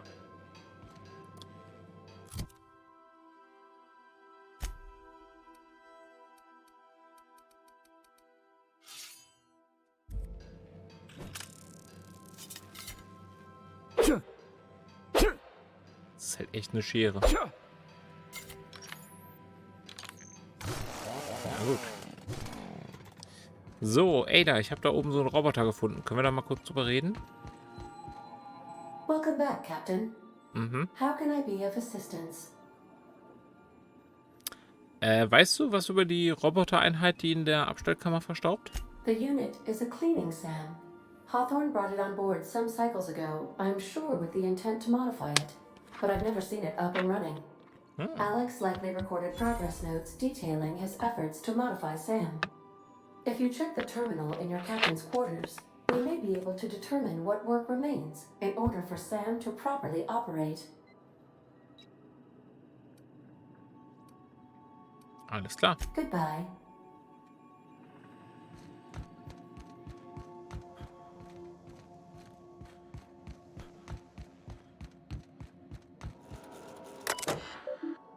Sam. Denk dran, du hast bei deinem letzten Job einen ausrangierten Reinigungs- und Wartungsroboter auf dem Schrottplatz in Emerald Vale gefunden. Es sollte kein großes Problem sein, den wieder in Betrieb zu nehmen. Mit ein paar wenigen, aber bedeutenden Modifikationen kann ich mir sogar eine kampffähige Variante vorstellen. Man könnte quasi von einer höchst effizienten Säuberungsmaschine sprechen. Das könnte lustig werden. Entfernung des Werksteils Seifenreiniger erfolgreich. Lieferung des für den Kampf modifizierten Ersatzteils Säurereiniger verzögert. Projektverzug jetzt auf 3 Monate geschätzt. Ich habe ja sonst nicht Wichtiges zu tun. Oh halt, stimmt ja gar nicht. Ich glaube, die Lieferung kommt nicht mehr. Das Teil ist im Transit verloren gegangen und wird so bald nicht hier eintreffen. Aber es gibt auch gute Neuigkeiten. Ich habe von einem Typen gehört, der ein Mädel kennt, die den Händler kennt, der weiß, wo ich einen Säurereiniger mitgehen lassen kann und der mir für die Info viel zu viel Kohle abgeknöpft hat. Das Teil wurde an eine alte Lagereinrichtung in Roseray geschickt. Wer hätte gedacht, dass ich mal in das Drecksloch zurückkehre? Zum Glück ist Auntie Cleo schon seit Jahren daraus. Ich hol's mir nach dem nächsten erneuten Halt in Emerald Vale. Wales will, dass ich irgendeine wichtige Person begleite. Details folgen später. Level up. Nice. So, Blocken bringen wir mal auf 30. Tarnungsskills ist auch nicht verkehrt, wenn wir die nochmal ein bisschen pushen. Vor allem jetzt haben wir irgendwas abgelegt, weswegen Schlossknacken wieder niedriger war. Ach, oder wegen unserer Rüstung ist das reduziert, das kann auch sein. Und noch ein Punkt im Nahkampf ist auch nicht verkehrt. Vorteile. Ich sagte Vorteile. Okay, wenn wir 5 Vorteile hier oben haben, dann können wir da unten welche nehmen. Was haben wir denn? Wir haben 50% mehr Grundleben, 50 Kilo Tragekapazität, 25% Haltbarkeitsverlust weniger. Sprinten und Gehen wäre natürlich nice. Mehr Schaden, wenn ich alleine bin. Mehr Zeitdilation. Händlerpreise waren jetzt okay.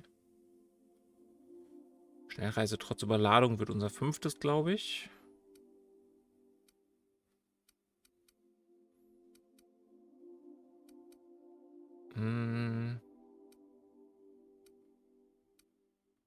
Ich glaube, ich nehme das Sprinten, weil ich sprinte auch auf die Gegner zu.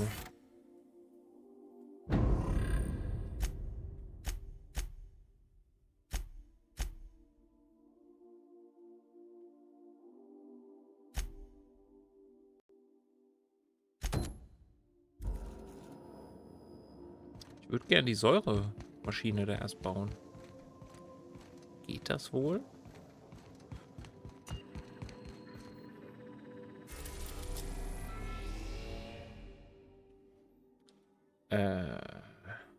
Was? Terra 2, ein idyllischer, erdähnlicher Planet. Okay. Da ist das Labor. Da ist die Groundbreaker.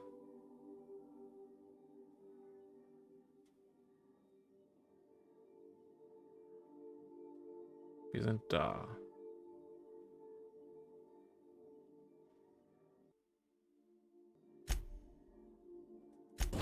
Fliegen wir mal hin.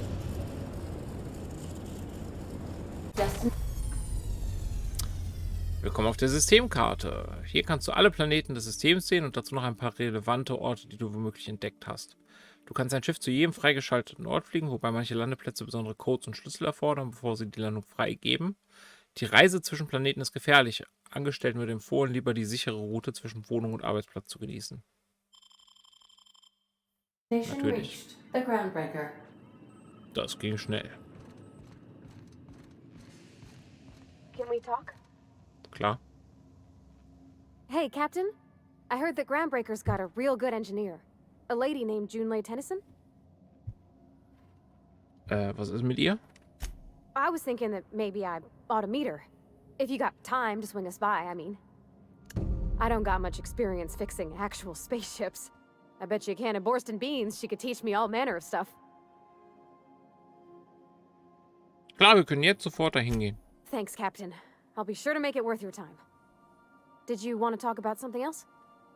Du wolltest mit mir reden. Was ist mit dir?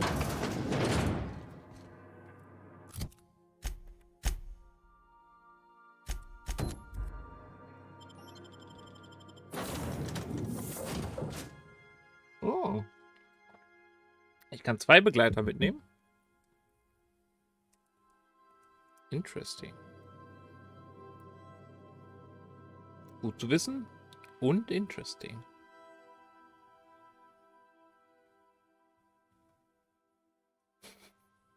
Ich habe gerade einen Bandai-Newsletter bekommen zu Digimon Survive. Überschrift ist: Wie spielt man das Spiel nun? Das ist das, was sich viele Leute fragen.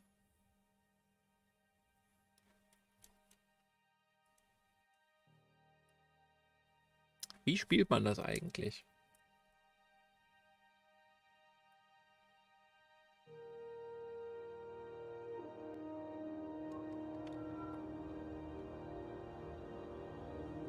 Gott, schränkt mich doch nicht so. Hi. Just checking your ship's manifest. Standard procedure. Welcome, Captain. Hey, Captain. I'm in space.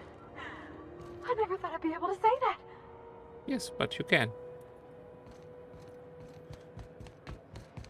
That's not the point. This halfwit just knocked out one of my workers. Yeah, with a tossball stick. I heard you the first time. There weren't any witnesses. No witnesses? He's not even denying it. Jackass had it coming.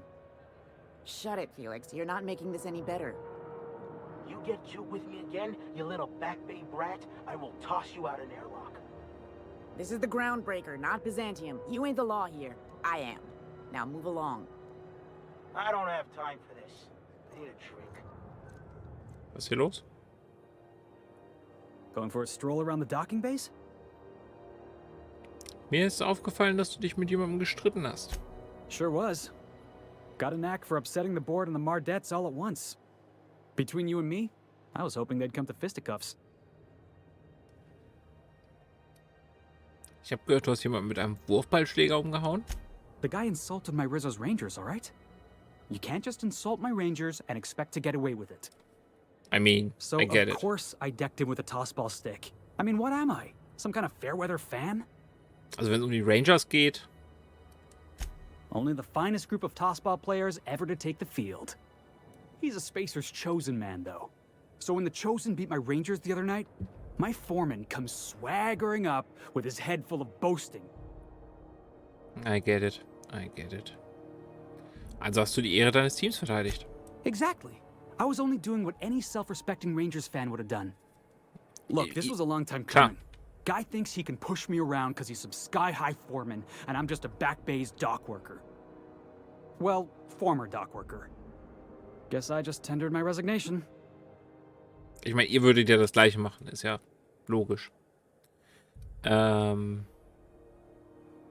du schon einen Plan? Enjoy my freedom. Scrounged together enough bits for a 0G. Other than that, can't say as I do. Hey, not for nothing, but I saw you wander out of that ship over there by the dock. Wouldn't happen to be yours, would it? It sure is. Captain of the Unreliable. You're like something out of a serial drama. Hey, I don't want to talk your ears off, guessing you got places to be. I appreciate your time. Ich habe deinen Namen nicht bekommen. Ich bin Sparks Nevada. Felix Millstone. Pleased to make your acquaintance. Man sieht sich, Felix. See you around, boss. Potenzieller späterer Mitarbeiter. Just arrived? Head over to customs. Wheeler needs to process you.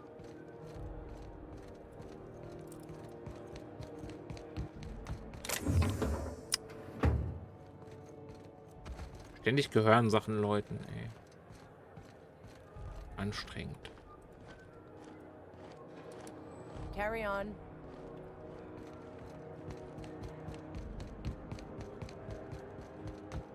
I will carry on. Gesucht. Gunnar McRae. Tot oder lebendig. Wegen mehrerer Fälle von öffentlicher Trunkenheit, Zerstörung von Groundbreaker-Eigentum, unbezahlten Dockgebühren und Widerstand gegen die Festnahme. Informationen über den Aufenthaltsort von McRae sind an Kommandantin Sanita weiterzugeben. Hinweis nicht zu melden kann zu Inhaftierung und einer Geldstrafe führen. Ha. Interesting. Phineas Wells für mehrere Verbrechen und Widerstand gegen Vorstandsentscheidungen inklusive, aber nicht beschränkt auf mehrere oder alle der folgenden: Aufrührertum, Fälschung, Verschwörung, Verschwörung zur Verschwörung, unlizenzierte Ausübung des Arztberufs, Zerstörung von Vorstandseigentum.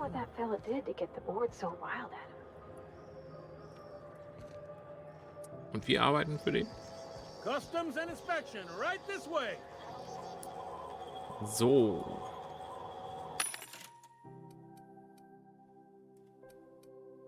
Aha, jetzt kann ich hier auch einkaufen. Amazing.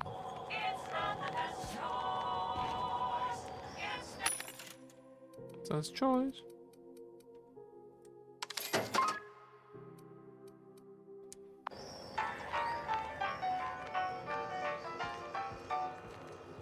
Hallo. Identification, please. Of course. Ich bin zum ersten Mal hier. You've got a ship, but you've never visited Groundbreaker. You must have just dusted off from one of those dirt-side outposts. Sure did. And now we're in space. Well, welcome to Groundbreaker. I'm sorry to tell you this, but I'm about to ruin your day. Oh, please don't. According to your ship's record, you've been flagged by the board. Your ship will be impounded until such a time as they see fit to lift it. Wie bekomme ich das Problem gelöst? You'll want to take it up with Udom Bedford, our board representative here on Groundbreaker. His office is located along the starboard wall of the promenade. Shines like a Byzantium commode. You can't miss it. Irgendeine Ahnung, wieso mein Schiff beschlagnahmt wurde? Access to that information is above my pay grade, and I've turned down 3 promotions, so it stays that way. I shouldn't be mentioning it, but what the hell? This here, impounding your ship, it doesn't happen much. The board knows we don't take kindly to their interfering in our operations. If I had to take a guess as to why, you must have riled up someone important.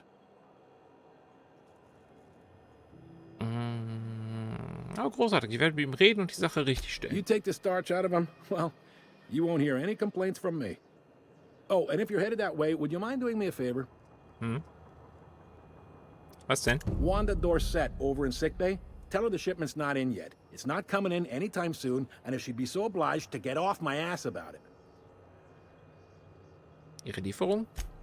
A handful of SAM cleaning units retrofitted for surgery. I don't know much else. I stopped listening when she started yelling. Verstanden. Much appreciated. Is there anything else I can help you with? Nach Gladys sollte ich nicht fragen, die ist ja Schwarzmarkthändlerin, ne? Jobs? Maybe. Most of the shipping traffic in the system passes through Groundbreaker.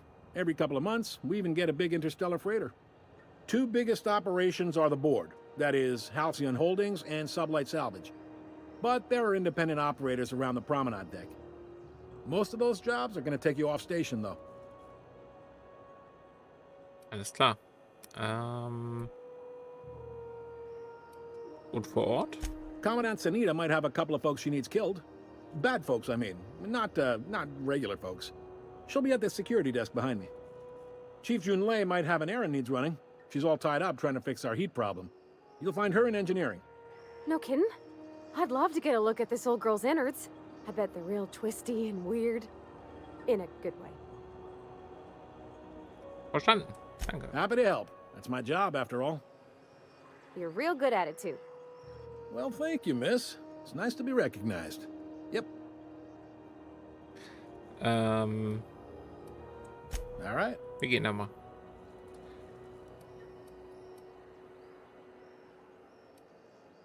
Wir sehen uns. Seeing you.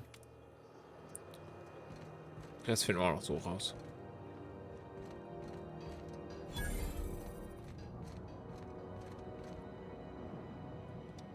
Hi there. Haven't seen you around before. What can Groundbreaker Security do for you today? Weiß ich noch nicht. Was habe ich denn zur Auswahl? Ich suche Arbeit. Ideen? Chief Tennyson don't generally hire outsiders for station jobs, but you could try asking at Sublight Salvage. They got an office on the far end of the promenade deck. Anything else I can help you with, mister?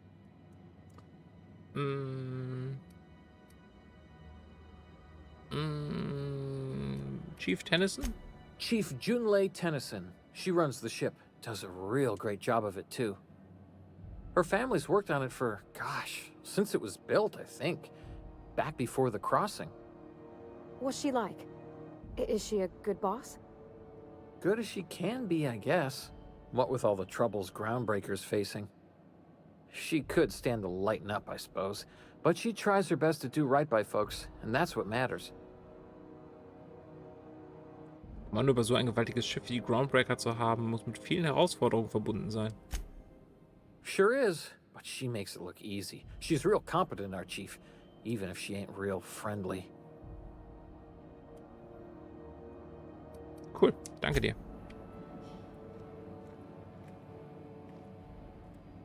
Unless you're here to file an incident report or to inquire about the bounty posting, I must kindly ask you to clear out. The Mardet's offices aren't for leisure time nor loitering. Bounties? Das Kopfgeld auf McRed. Wo finde ich den? Last tip we got pointed toward the back bays. You want the reward? Do the legwork. Mach ich. You and about 6 other enterprising mavericks. It's only a matter of time before someone brings me McRed's head, or his lucky lighter, as proof of kill. I do hope you're the lucky hunter, though. Good luck and skip speed to you. Thank you. Auf wen ist noch ein Kopfgeld ausgesetzt? Still waiting to hear back on that bounty for McRed. That aside. Danke. Interesting. I picked up this weird signal the other day. It was coming from Monarch. Here we go again. No one lives on Monarch. It's a wasteland. You were hearing things. Ausweismodul. Interesting. No, seriously. There was a lot. Muss ich das in eine Werkbank machen? First, but then this voice said his name was Grant. Alles klar.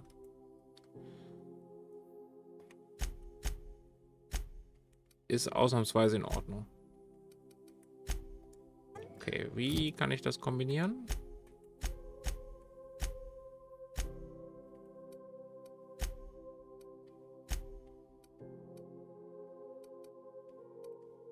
Holomantel. Nein.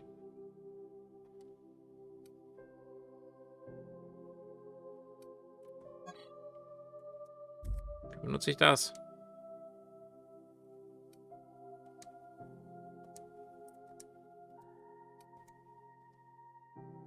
I have no idea.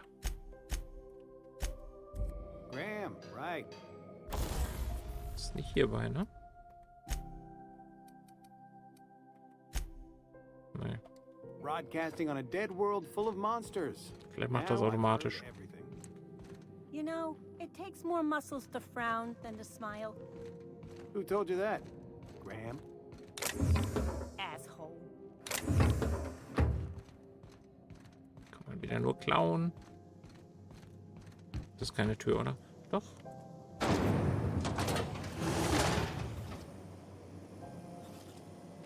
Okay, das ist ganz schön bunt. Wir gucken erstmal die andere Tür. Hallo. This is Halcyon News. We interrupt your regularly scheduled advertisement for the following story. The board would like to remind spacers and other travelers that passage to Monarch is restricted for your protection. Canyons of acid and sulfur rain are the least of the horrors plaguing the surface of Monarch. Anarchists live as one with the animals, lawless, savage, and unemployed. The board's embargo ensures that nothing can leave the planet and threaten our hard-working citizens.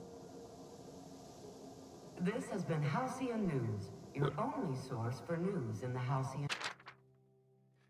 Medienzirkus mit Circus Time Clowns. Die Wurf bei Politik wird immer turbulenter, nachdem die Circus Time Clowns ihr komplettes Team ausgewechselt haben. Als Reaktion auf eine Anfrage erwiderte die Eigentümerliga, dass das Unvermögen der Clowns, das Finale zu erreichen, ein entscheidender Faktor bei ihrer Umorganisation war. Auf die Strategie ihres neuen Teams angesprochen, erklärte ein Sprecher der Clowns, ihre Strategie sei die gleiche wie immer. Wurf, Ball, Sieg, nochmal.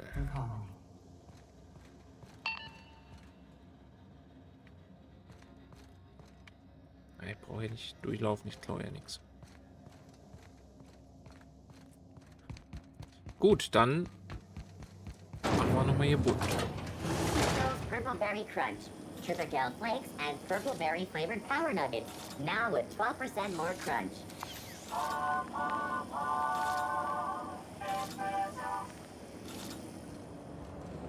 Würde ich kaufen. Rizzo's Malt Apple Cider. A hard cider for a hard life.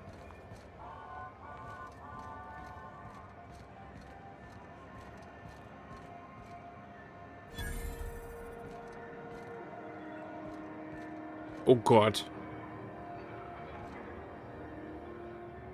What the fuck?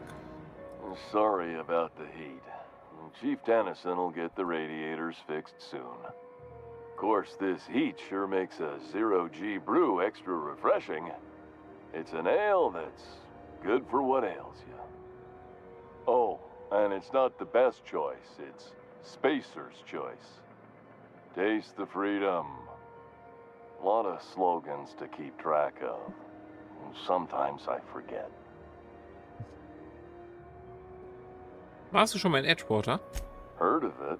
My orientation aetherwave showed that famous Saltuna cannery, which I'm sure smells as good as it looks. Ist ganz okay dort. Sie haben es nicht leicht, aber sie tragen das Herz am rechten Fleck. Yeah. I hope they're gonna be okay. Ah, klar. That's a Spacer's choice beer. Take what you have, polish it up, and make the best of it. So, what can I get you? Some soap? Everyone loves soap. Everyone will love you for using it, too.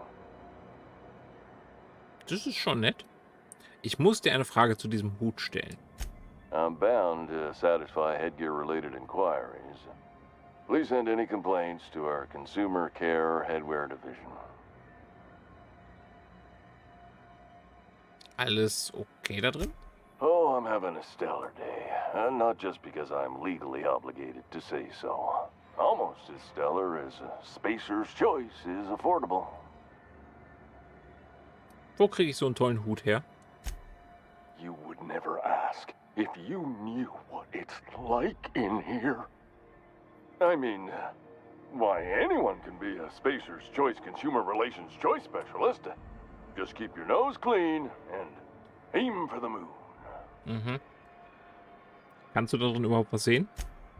I can see all of the top quality merchandise in the Spacer's Choice catalog, which is available here at a reasonable price. Wie putzt du dir die Zähne?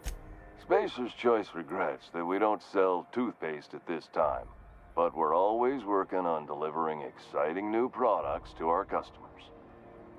Sprout Wash, Mouthwash, and Mantafloss are among the exciting line of dental goods currently in development. Hängt dir die Flüssignahrung denn noch nicht zum Hals raus? Don't miss out on these deals. You'll find none like them on all of Groundbreaker, or anywhere in the Halcyon Colony. Musst du den Hut auch beim Schlafen aufsetzen? Trouble sleeping? Try our Lunar Eclipse mix. That's 2 handfuls of pep pills washed down with a hearty swig of 2-hour energy brew. The blast will send you through the stratosphere and the crash will knock you out cold, guaranteed. Zwingt die Spacer's Choice dazu, das zu tragen? Add an additional 10% to your purchase today and the proceeds will be donated to Spacer Cares, our premier corporate welfare program. At Spacer's Choice, we care about your health and emotional well-being. That's why we put Martin through 6 years of vendor school, only to make him wear this hat. Soll ich dir helfen, da rauszukommen? Even if my contract didn't forbid it, I think it's part of me now. Now, are you ready to make Spacer's Choice Lunar Green Moonmouth lozenges a part of you? Lunar Green, the future is spearmint. Ich spreche mit dem Mann unter der Maske. Geht's dir gut? Damn it. No slogan for that one. Look, this hat, my job. It may not seem like much to a brave space captain, but they're all that I have. If there are self-made purgatories, then we all have to live in them. Mine can be no worse than someone else's. Now, if we're done with the chit-chat, I hope you don't mind if I make the most of this short life and try to be the best moon person I can be. Okay.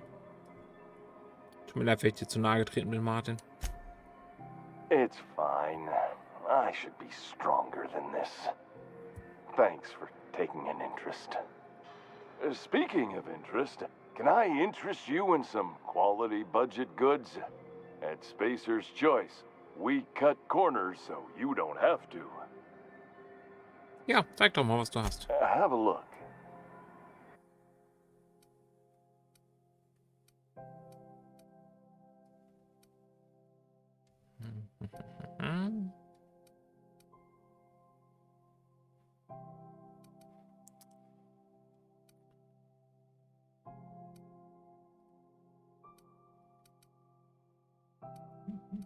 Oh mein Gott. Man kann den Helm hier kaufen.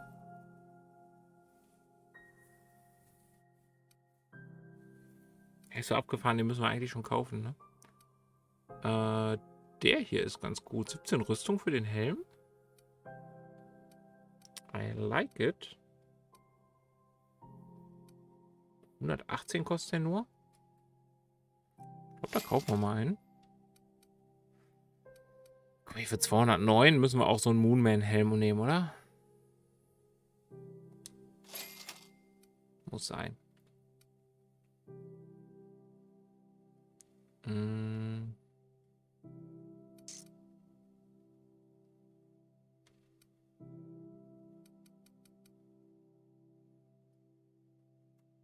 Ein Werkzeug, um Computer zu hacken. Achso, das ist so ein Ding. Ich bin überlegen, ob ich den Helm einfach... Ich kaufe ihn einfach zweimal. Was soll denn der Geiz?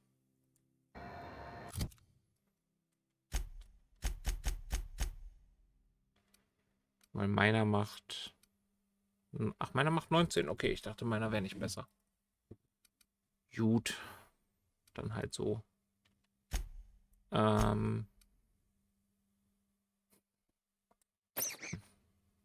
mein Gott. Oh mein Gott. Ich habe auch so einen Helm auf wie du. You should give our latest product a try. Ollie toxy-free. Now with activated charcoal. Don't take my word for it. See for yourself. Hey, wir tragen ja denselben Hut. I got you too? Yeah. Same hat. How right you are. Looks really good on you. What a snug fit on your giant head. Hope you're very happy in there. You think he means it? As a consumer-facing representative of Spacer's Choice, I'm obligated to project honest testimony, including what I just said. Wear it with pride, with hope. No one can take that away from you. Cool.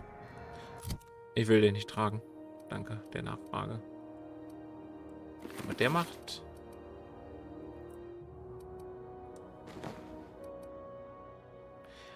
Aha. Das ist interessant, weil meine Rüstungsdings hoch ist. Ist der doch besser.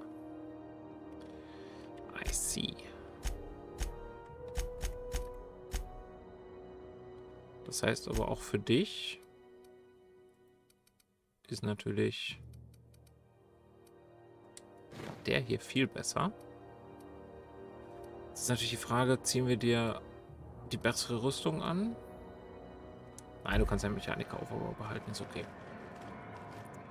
Was ist das? Medical Bay. Are you listening to me, Mfuru? Was? You can't keep me out of there. Please don't make a scene, Dr. Fenhill. I am not making a scene. Okay, das wird unser Schiffarzt. I'm sorry. Am I causing a scene? See, Mfuru? We could have avoided all this unpleasantness if you just let me talk to Jessie in the first place. Worum geht's denn mit deiner Freundin? Let me get one thing straight. Jessie and I are not friends. I just owe her, okay? As for the rest, I'm trying to figure that out. All I know is that she's been here too long, and she's apparently not receiving visitors.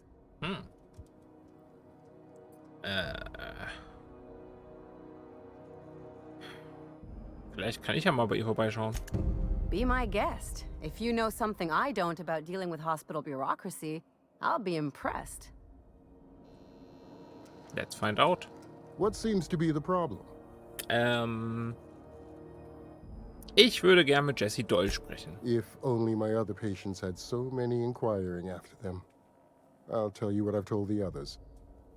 The records say Miss Doyle checked herself in and requested I admit no visitors. The requests of our patients are paramount, so no, you may not see her. In den Akten steht, hast du überhaupt schon mit ihr persönlich geredet? She's not my patient. I'm certain no one on my staff would falsify patient records, if that's what you're implying. Kann ich bei dir Vorräte Not kaufen? without dispensation from Chief Junlei, I fear. Supplies are hard to come by out here. Wie meinst du das? We don't have the ability to manufacture our own medical supplies here on Groundbreaker. Regrettably, we are dependent on the board for such mundane items as bandages and antibiotics, as well as more critical resources like adequately trained staff. We'd nearly signed a supply agreement with Anti-Cleos, but they demanded we only use their branded drugs, and that's simply not tenable. Verstehe ich. Take care. Jo. Ich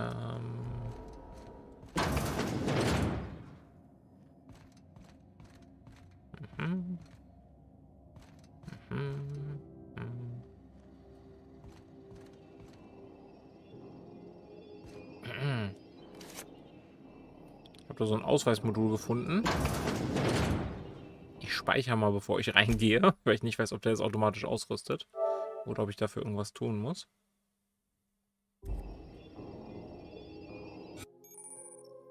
Holographische Verkleidung aktiviert. Dein Holomantel ist aktiv. Du hast daher zeitweilig Zugang zu diesem Sperrgebiet. Bewegung verbraucht die Energie des Mantels. Wenn die Energie aufgebraucht ist, werden die Wachen dich zur Rede stellen. Wenn du dich aus einem solchen Verhör herausfinden kannst, wird dein Mantel zurückgesetzt. Auch weitere Verhöre werden schwieriger. Ah, also kein Freifahrtschein. Okay. Quarantäne.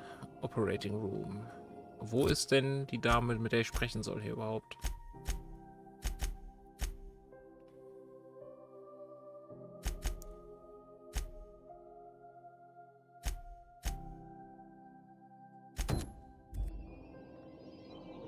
Achso, die stand da. Na gut. Dann gehen wir doch erstmal dahin. Eiskalt vorbeigelaufen. Erstmal schön eine rauchen hier auf der Krankenstation. Can't say I've seen you before. I take it you're a freighter captain? Mhm. If you're here to better yourself, you'll have to wait.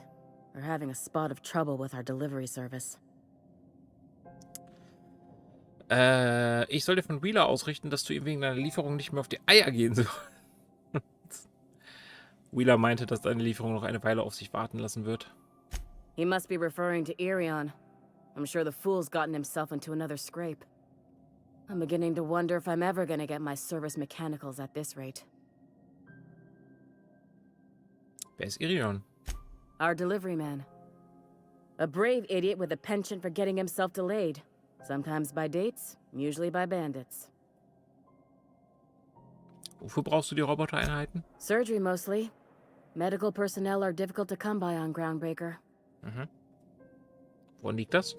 The board won't let their doctors and nurses station here, and they own all the medical schools. If we can't hire their people, we can't hire anyone.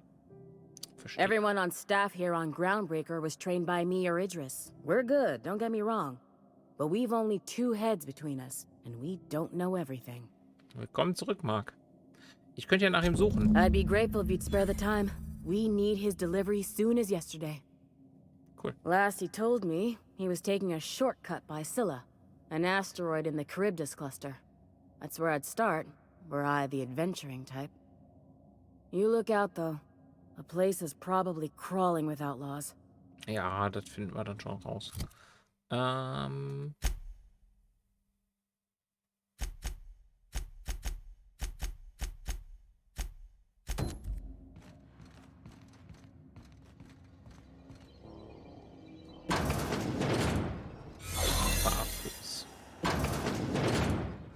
You ever wonder if maybe folks keep doors closed for a reason? Ach, guck mal. Sie ist getarnt als eine der Wachen. Interesting. For the last ratchet on rotten time, leave me in peace! You hull-headed quacks do know that restful recuperation requires not being disturbed, don't you? Ellie hat mich geschickt. What? Why? Everything's fine. We're all fine here. No need for her to be worrying her pretty little head about me. I'm just terrible, dreadful sick is all. Got a cough that won't quit and sores all over my body. Highly, lethally contagious. But I'll be fine, so long as I'm left alone.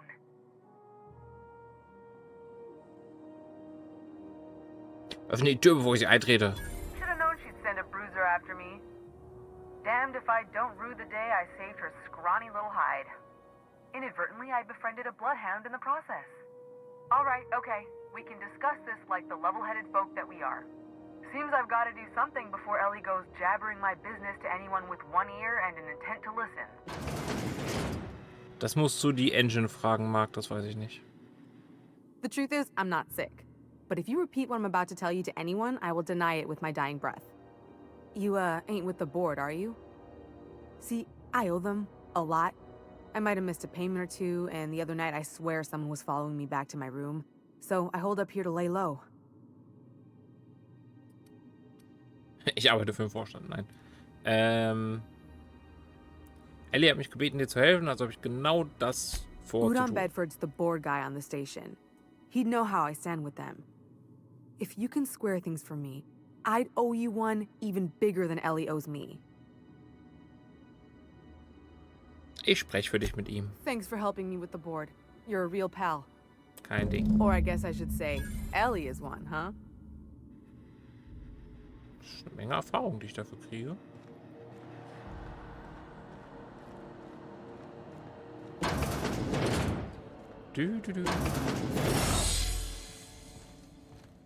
Hinterfragt natürlich keiner, dass wir da rein und raus gehen. Ne? Hi. Any word on Jessie? Ja, sie steht beim Vorstand in der Kreide und glaubt, jemand ist hinterher. Ich kümmere mich. Nee, was hat es eigentlich mit euch beiden auf sich? Let's just say she did me a favor and now I owe her. So, did you find her or what? Ja, was ich eben gesagt habe. Good luck. The board's got an office on the promenade just before engineering. You can't miss it. Cool.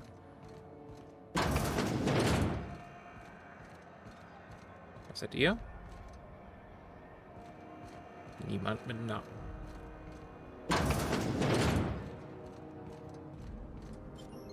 Oh. Oh. I was wondering what they do with their waste. I guess they just chuck it down here. Where does it all go? Where does it all go? Das kommt von da oben.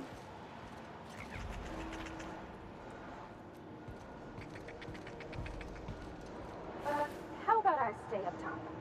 You know, keep watch. Okay?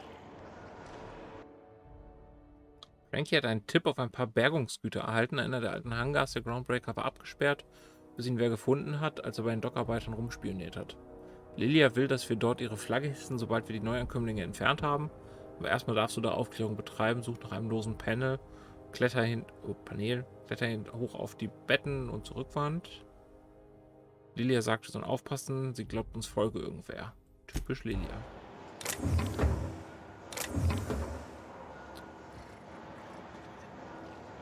Das ist kein Stehlen. Das ist alles Müll. Interessant.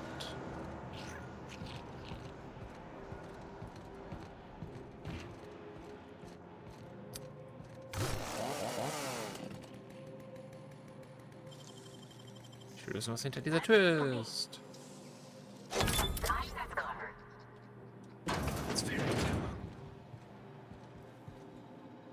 Aha.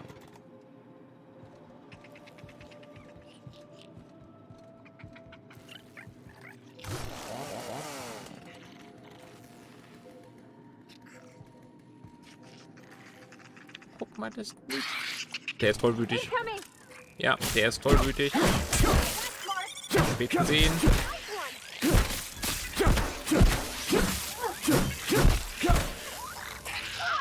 Ich noch sagen, guck mal, wie niedlich der ist.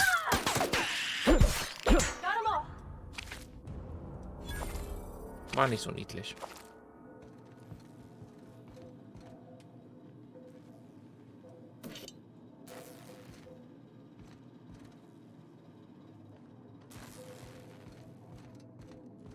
Wie jetzt? Das war's hier?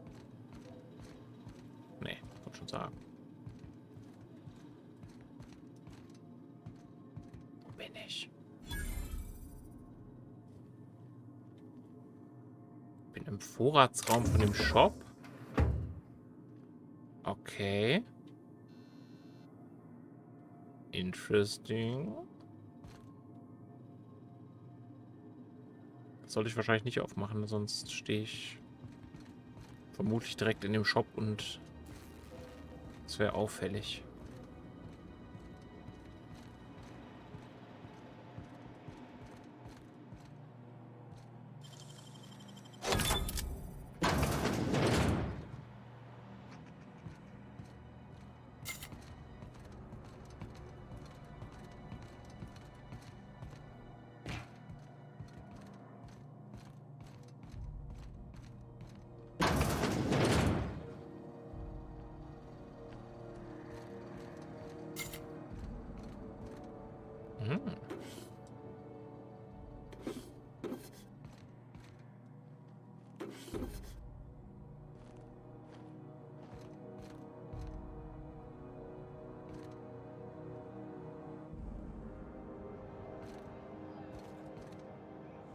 Don't mind me.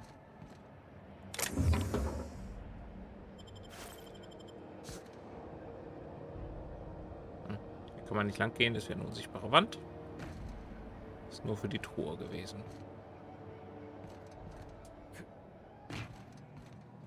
Die unsichtbaren Wände nerven mich tatsächlich ein bisschen in dem Spiel hier. Kam von da, ne? Oder?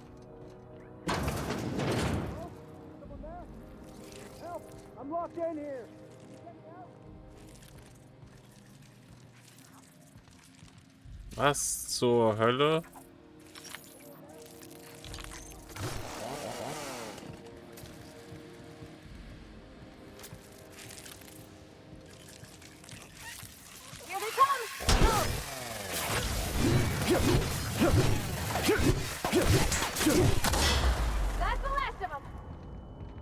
Hast du auf das Fass geschossen? Während ich daneben stand? Bist du bescheuert?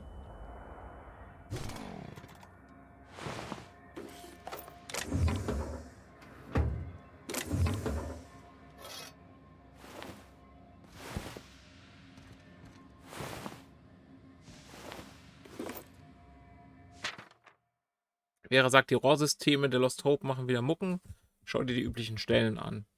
Wenn du schon mal da bist, jemand hat sich ausgeschlossen hinter einer der Türen der verschlossenen. Wenn du Bock auf eine Herausforderung hast, komm wieder her, dann diskutieren wir zum 100. Mal über den Kühlkörper.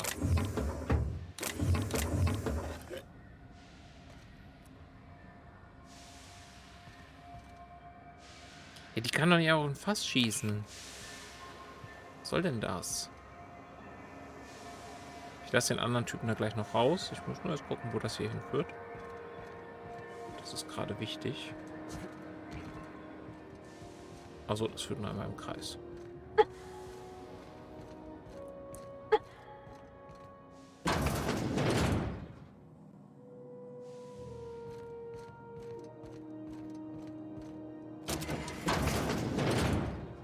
smells awful, and not all of it's mine.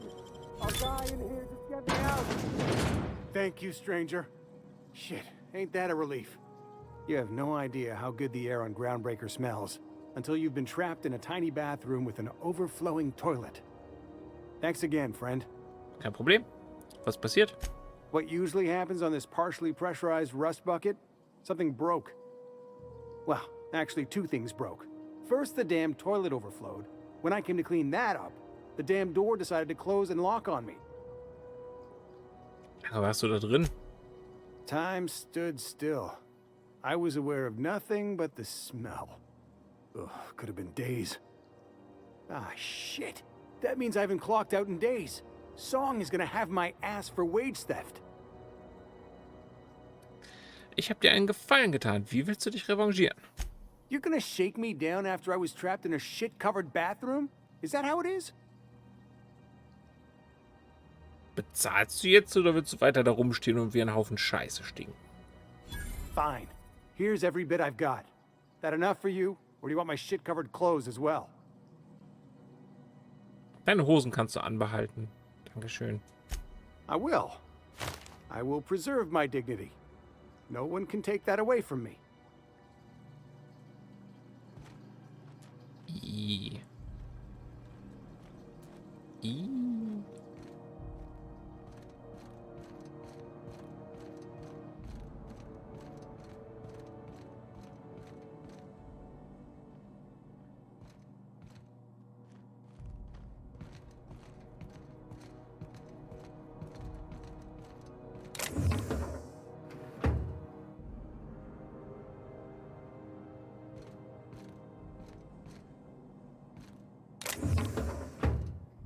Irgendwas zum Lesen?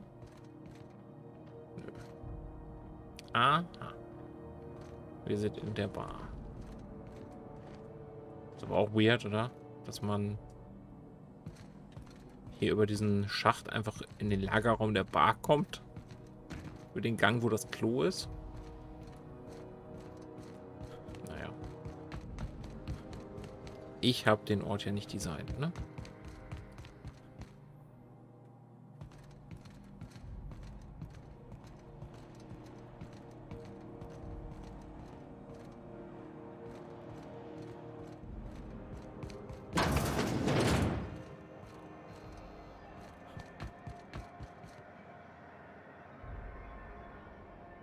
Wer ist Shells? Da waren wir auch im Lagerraum vorhin.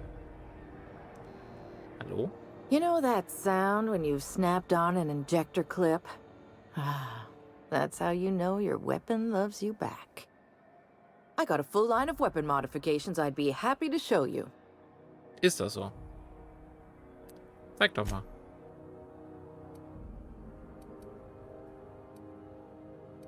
Spaßkanone.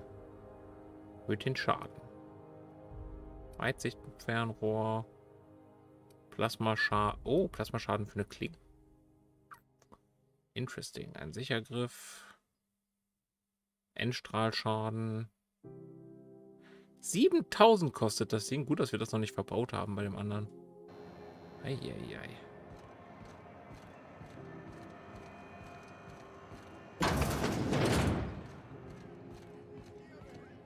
Hallo? This is Halcyon News. We interrupt your regularly scheduled advertisement for the following story. Do you have what it takes to defend your corporate township from the dangers of alien wildlife and the unemployed?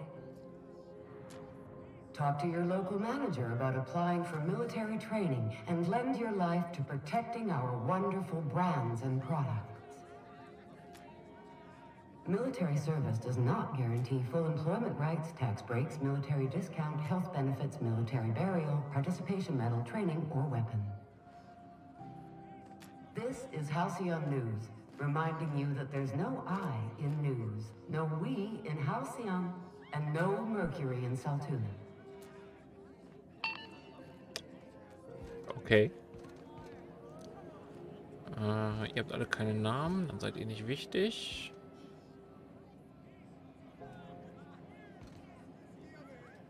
Seeking relief from the heat?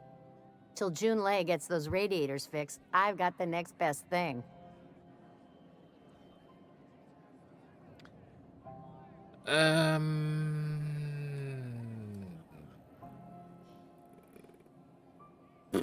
Hast du was Interessantes gehört?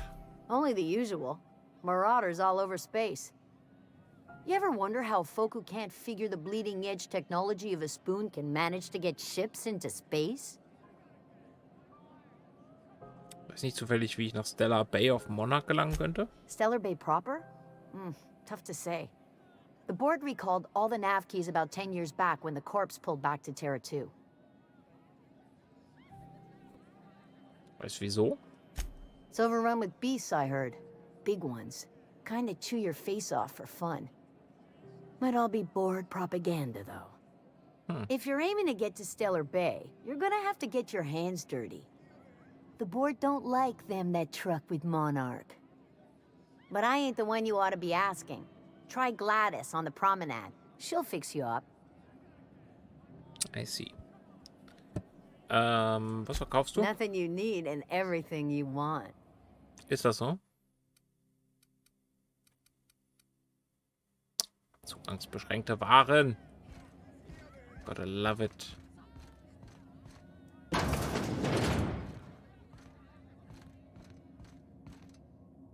Da waren wir eben hinter, glaube ich.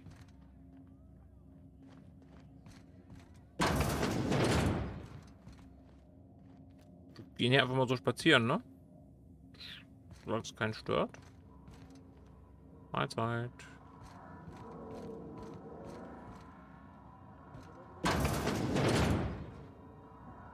Aha. Das Mülleimer im Bad darf ich Sachen mitnehmen. Aus anderen Mülleimern ist es stehlen. Ich nicht. This is Halcyon News. We interrupt your regularly scheduled advertisement for the following. Wir unterbrechen unsere planmäßige Werbung. Oh Gott. Das hatte ich vorher gar nicht gecheckt.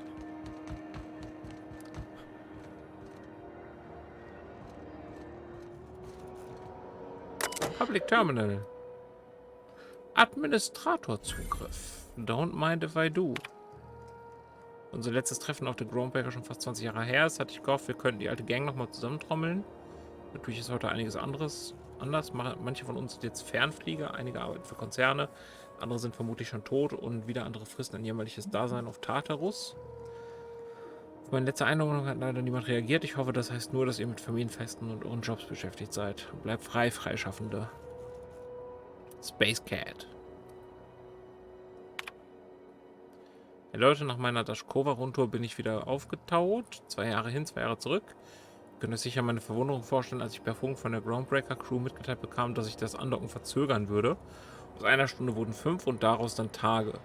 Am Ende mussten wir eine ganze gottverdammte Woche auf diesem verfickten Schrotteimer verbringen, bevor wir endlich andocken durften. Weil wir die ganze Zeit natürlich nur Däumchen drehen konnten, wurde keiner von uns bezahlt. Ich weiß nicht, wie es euch geht, aber ich habe laufende Kosten. Eine Familie, die ich viel zu selten sehe und verdammt hohe Schulden. Auch wenn ich nicht arbeite, muss ich meine Zahlungen trotzdem leisten. Klingt das für euch etwa fair? Haben wir Mega-Frachterarbeiter denn keine Rechte? Wir sollten was dagegen tun. Wenn mir zustimmt, schickt mir bitte eine Nachricht. Ich antworte dann, wenn ich wieder von Gensan zurück bin. Also in 3 Jahren.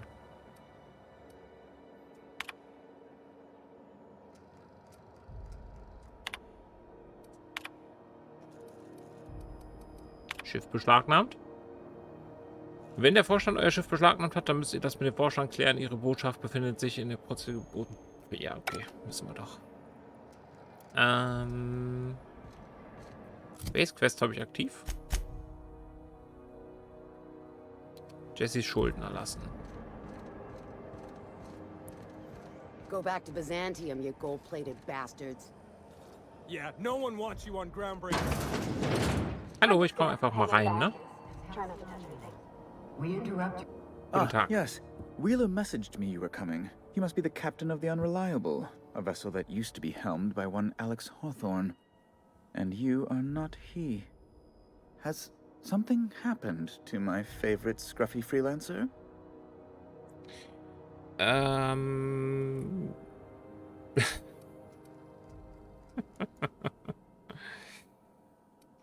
Vergiss, Alex. Warum hast du mein Schiff beschlagnahmen lassen? I impounded Alex's ship, not yours.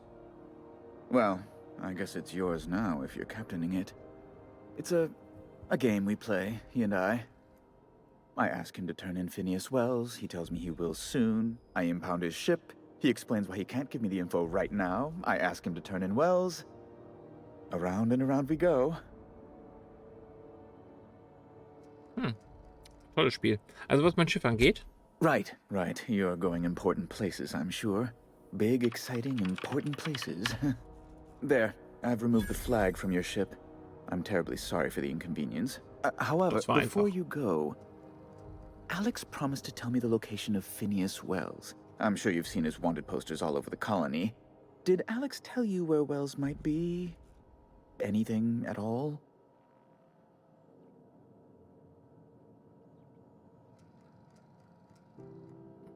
Warum hat der Vorstand eigentlich so ein Interesse an Wells? You haven't read the posters? He's a terrorist, a thief, a madman. It's really in the colony's best interest that we stop him before he does further harm. Alex hat Phineas Wells nie erwähnt. That's... well, that's just terrible news.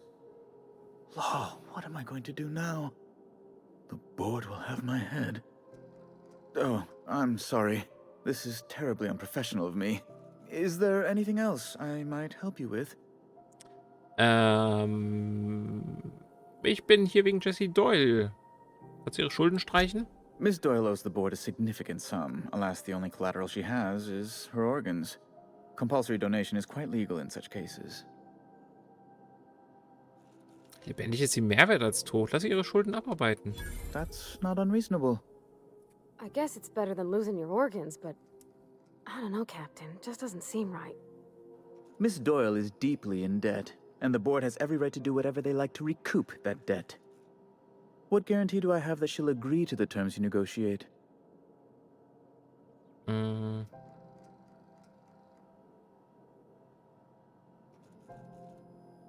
Keine vermutlich, aber wenn sie nicht zur Arbeit erscheint, kannst du sie immer noch abmurksen.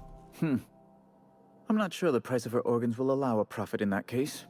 I expect her liver is, used goods, as it were. I will recall my collection agent. Tell Miss Doyle to report to me promptly for her first assignment. Now, is there anything else you need, or can I return to my work? Ich wollte dich noch was fragen. Be my guest. Die gedrückten Augenbrauen dazu, ja.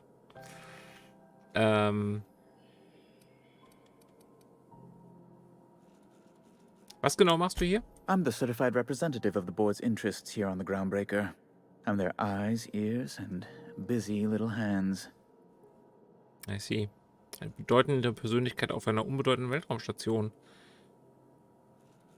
Nein, das beantwortet meine Frage I nicht. send a lot of messages. Sometimes I read them. Every once in a while, I'll impound a ship if I want to feel alive. Findest du nicht auch, dass es hier drin ziemlich heiß ist?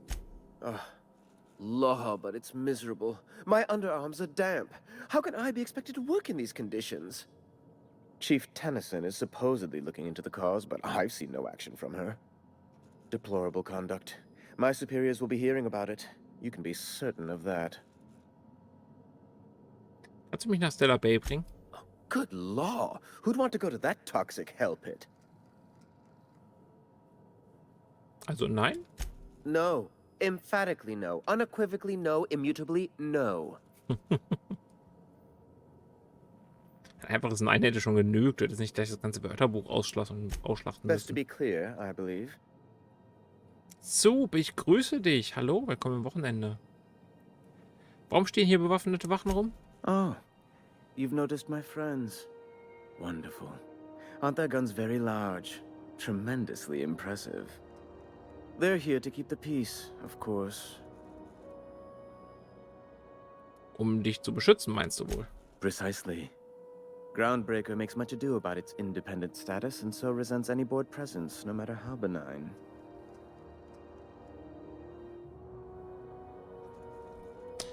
Ein Büro auf ihrer Promenade nennst du also Helf.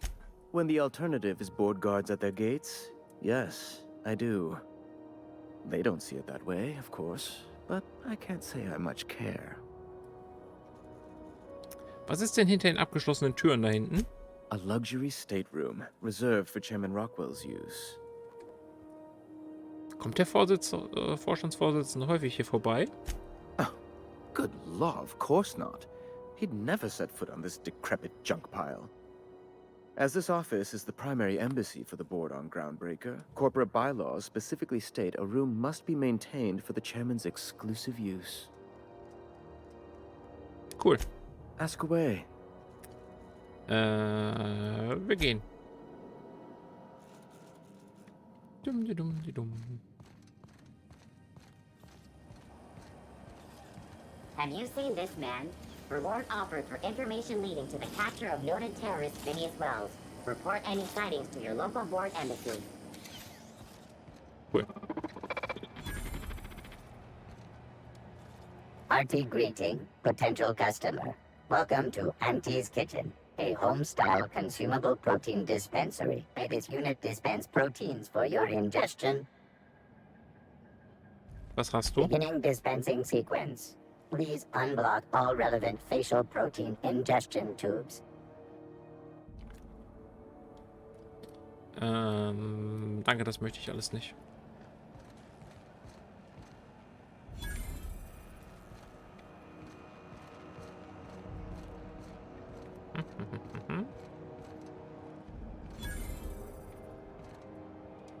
You look like someone who's taken their share of cuts and bruises. Need some armor? Maybe it's a bit secondhand, but that's only testament to its durability. We also have a line of specialized melee weapons, for those times you have to repel boarders but don't want to risk a bullet through the hull. Zeig mal, was du hast. Oh, 137. Das ist nicht schlecht. 133 Plasmaschneider. Der sieht schon nett aus. Der sieht schon nett aus. Uns geht's gut, glaube ich. Also mir jedenfalls. Ich hoffe, den anderen auch.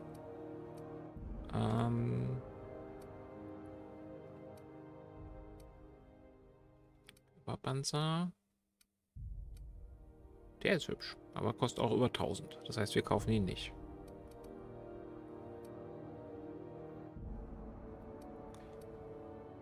Elite-Soldatenkörperpanzer. 17 Rüstung.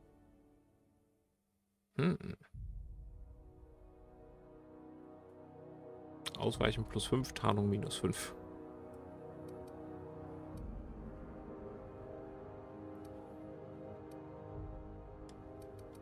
Interessant.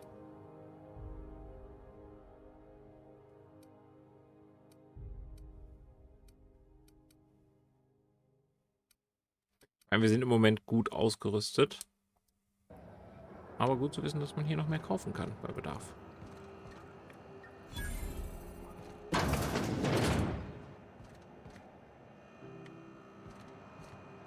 Hallo. If you're hungry, you've come to the right place. I've got a fresh ground batch of spratwurst cooking. They're terra-fried to lock in the juices. How about a grinder's dozen? Was ist genau Spratwurst? You know what sprats are? Space rats. The laboratories of Spacer's Choice found a use for this limitless frontier resource. Sprat meat is plenty tasty when properly prepared. We grind them up in sausages, then terra-fry them in their own juices. Was bedeutet Terra gebraten? Terra-frying is a Spacer's Choice brand secret. A mix of 13 herbs and spices, plus a dash of modern chemistry. I see. Das reicht mir, danke. Just as well. Near about time for me to go check on the trap. I mean, to unload another crate of farm-fresh sprats. Ja, nein, danke.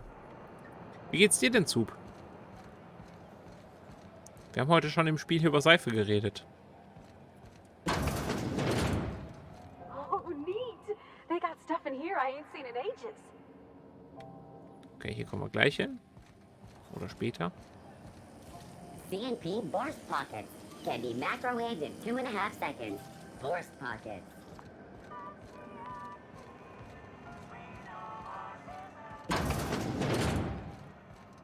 Wish I could say it was good to see you, Ellie. At least you finally got your chance to square our debt.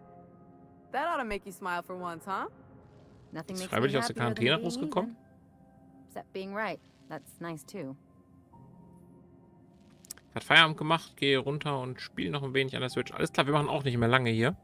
Wollte auch, oh, wir haben ja auch gleich schon wieder 5 Uhr. Ich wollte auch gleich Schluss machen. The good news came through the wireless. Looks like you paid my debt to Jesse. I guess that means I owe you now, right? Yes. Tell you what, I'm a little short on bits at the moment, but I'm a decent scrapper and a better than average sawbones. If you're looking for a medic, I can work my debt off. I called it. Unser neuer Medic. Kiwi, das klingt auch nicht gut. Dann hast du entweder zu wenig getrunken oder das Wetter schlägt dir auf die Rübe. Ich hoffe, du fühlst dich bald besser. Willst du damit sagen, dass du für mich arbeiten wirst, nur weil ich Jesse geholfen habe? If I'm being honest, and I prefer not to, I was about ready to pick up another contract anyway, and you settled this in a pretty tidy fashion, which tells me you're competent. But we can say I'm repaying the favor if you prefer that version. Wenn du nichts getrunken hast, dann bist du dehydriert. Dann trink bitte jetzt sofort was. Bitte.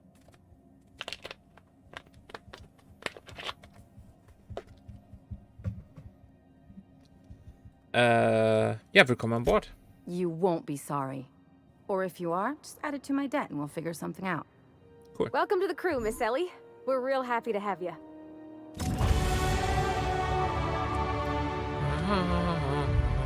Got word from Udam, from the hitman who trailed me the other night.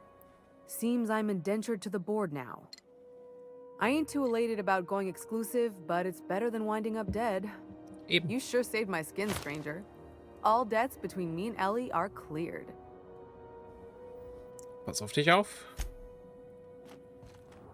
So. Wir müssen einmal Punkte verteilen. Warum ist das schon wieder niedriger hier? Hatte ich das nicht schon höher gepusht?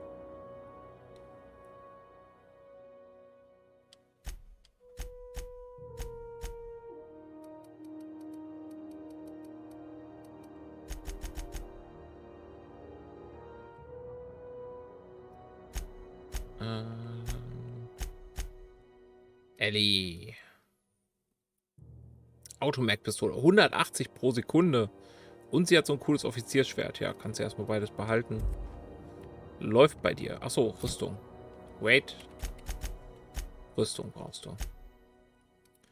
Du trägst schicke Straßenkleidung. Okay. Steht hier auf jeden Fall. Aber wie wäre es stattdessen mit diesem schönen Mondhelm? Hä? Ist das nix? Ja, es ist nix.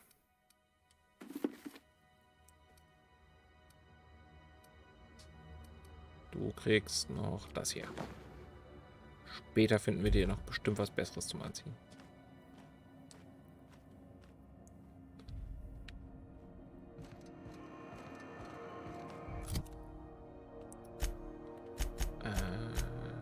Achso, wir können noch Vorteil auswählen. Mehr Leben, mehr Bedrohung, weniger Bedrohung, mehr Medizin. Ja, dann machen wir doch mal eine Medizinfähigkeit hoch. Das klingt doch gut. Das war's, ne? Mehr haben wir aber eh nicht. Nee.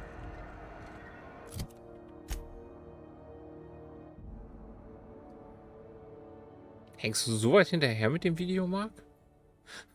Oder hattest du eben keine Hand frei zum Schreiben? Sprich mit Gladys auf der Groundbreaker. Ich würde gern gucken. Das da. Wo ist das?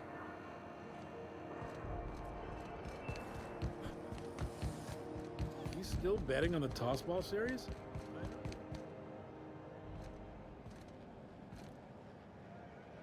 Es klingt nicht nur im Deutschen nach Bratwurst, es klingt auch im Englischen nach Bratwurst, weil die sagen ja auch Bratwurst. That's a thing. Und hieß Kitchen Schlüsselkarte? Ich will doch gar nicht in die Küche.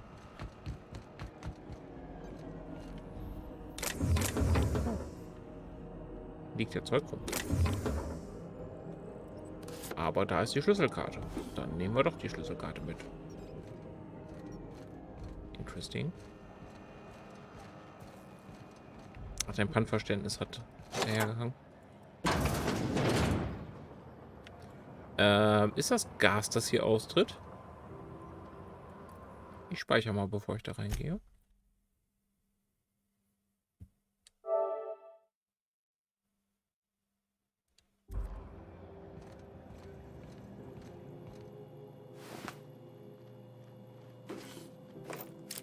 Den hat es zerlegt. Warnung, bitte folge allen empfohlenen Sicherheitsprotokollen, bevor du deine Einheit reinigst oder wartest. ACSR F900 ist mit Anti-Manipulationssubsystemen ausgestattet, die einen Selbstverteidigungsmechanismus in dem Essenszubereitungsmodul auslösen können. Manipulationsschutz übersteigt dabei alle Pazifismusdirektiven. Bitte denke auch daran, alle Schneidwürfel, Häcksel, Filetier-, Hack-, Zerlegungs- und Weichklopfinstrumente zu entfernen, bevor du Serviceklappen öffnest. Es ist extrem wichtig, dass...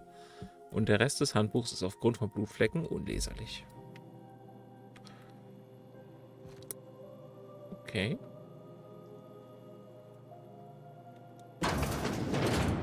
Heißt das, das Ding hier hat ihn beim Warten kaputt gemacht? All organic ingestion materials are served at an excessive temperature. May this unit dispense proteins for your ingestion. Dir ist bewusst, dass in deiner Küche eine Leiche liegt? This unit would clarify. There is a dead mechanic in the kitchen. User error in the maintenance of this unit's cutlery engaged several systems at once. The slicer, the grinder, the tenderizer.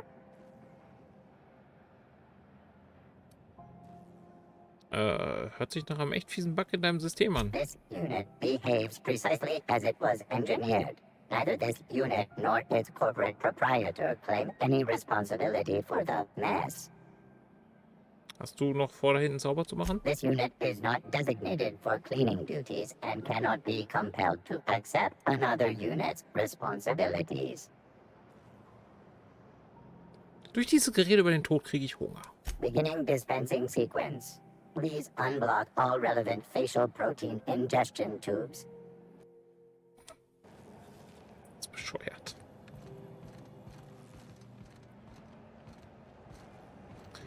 Das erklärt aber noch nicht, wie ich da runterkomme. Achso, da ist ein Aufzug. Der erklärt, wie ich da runterkomme. Aber ich glaube, das gucken wir uns dann beim nächsten Mal an.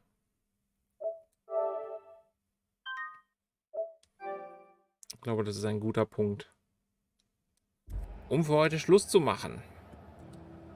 Gucken wir, ob ich euch noch irgendwo hingeben kann.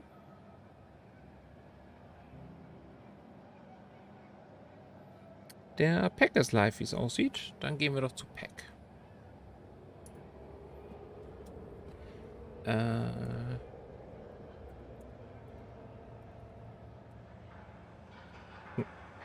Danke euch fürs Zuschauen. Das hat Spaß gemacht.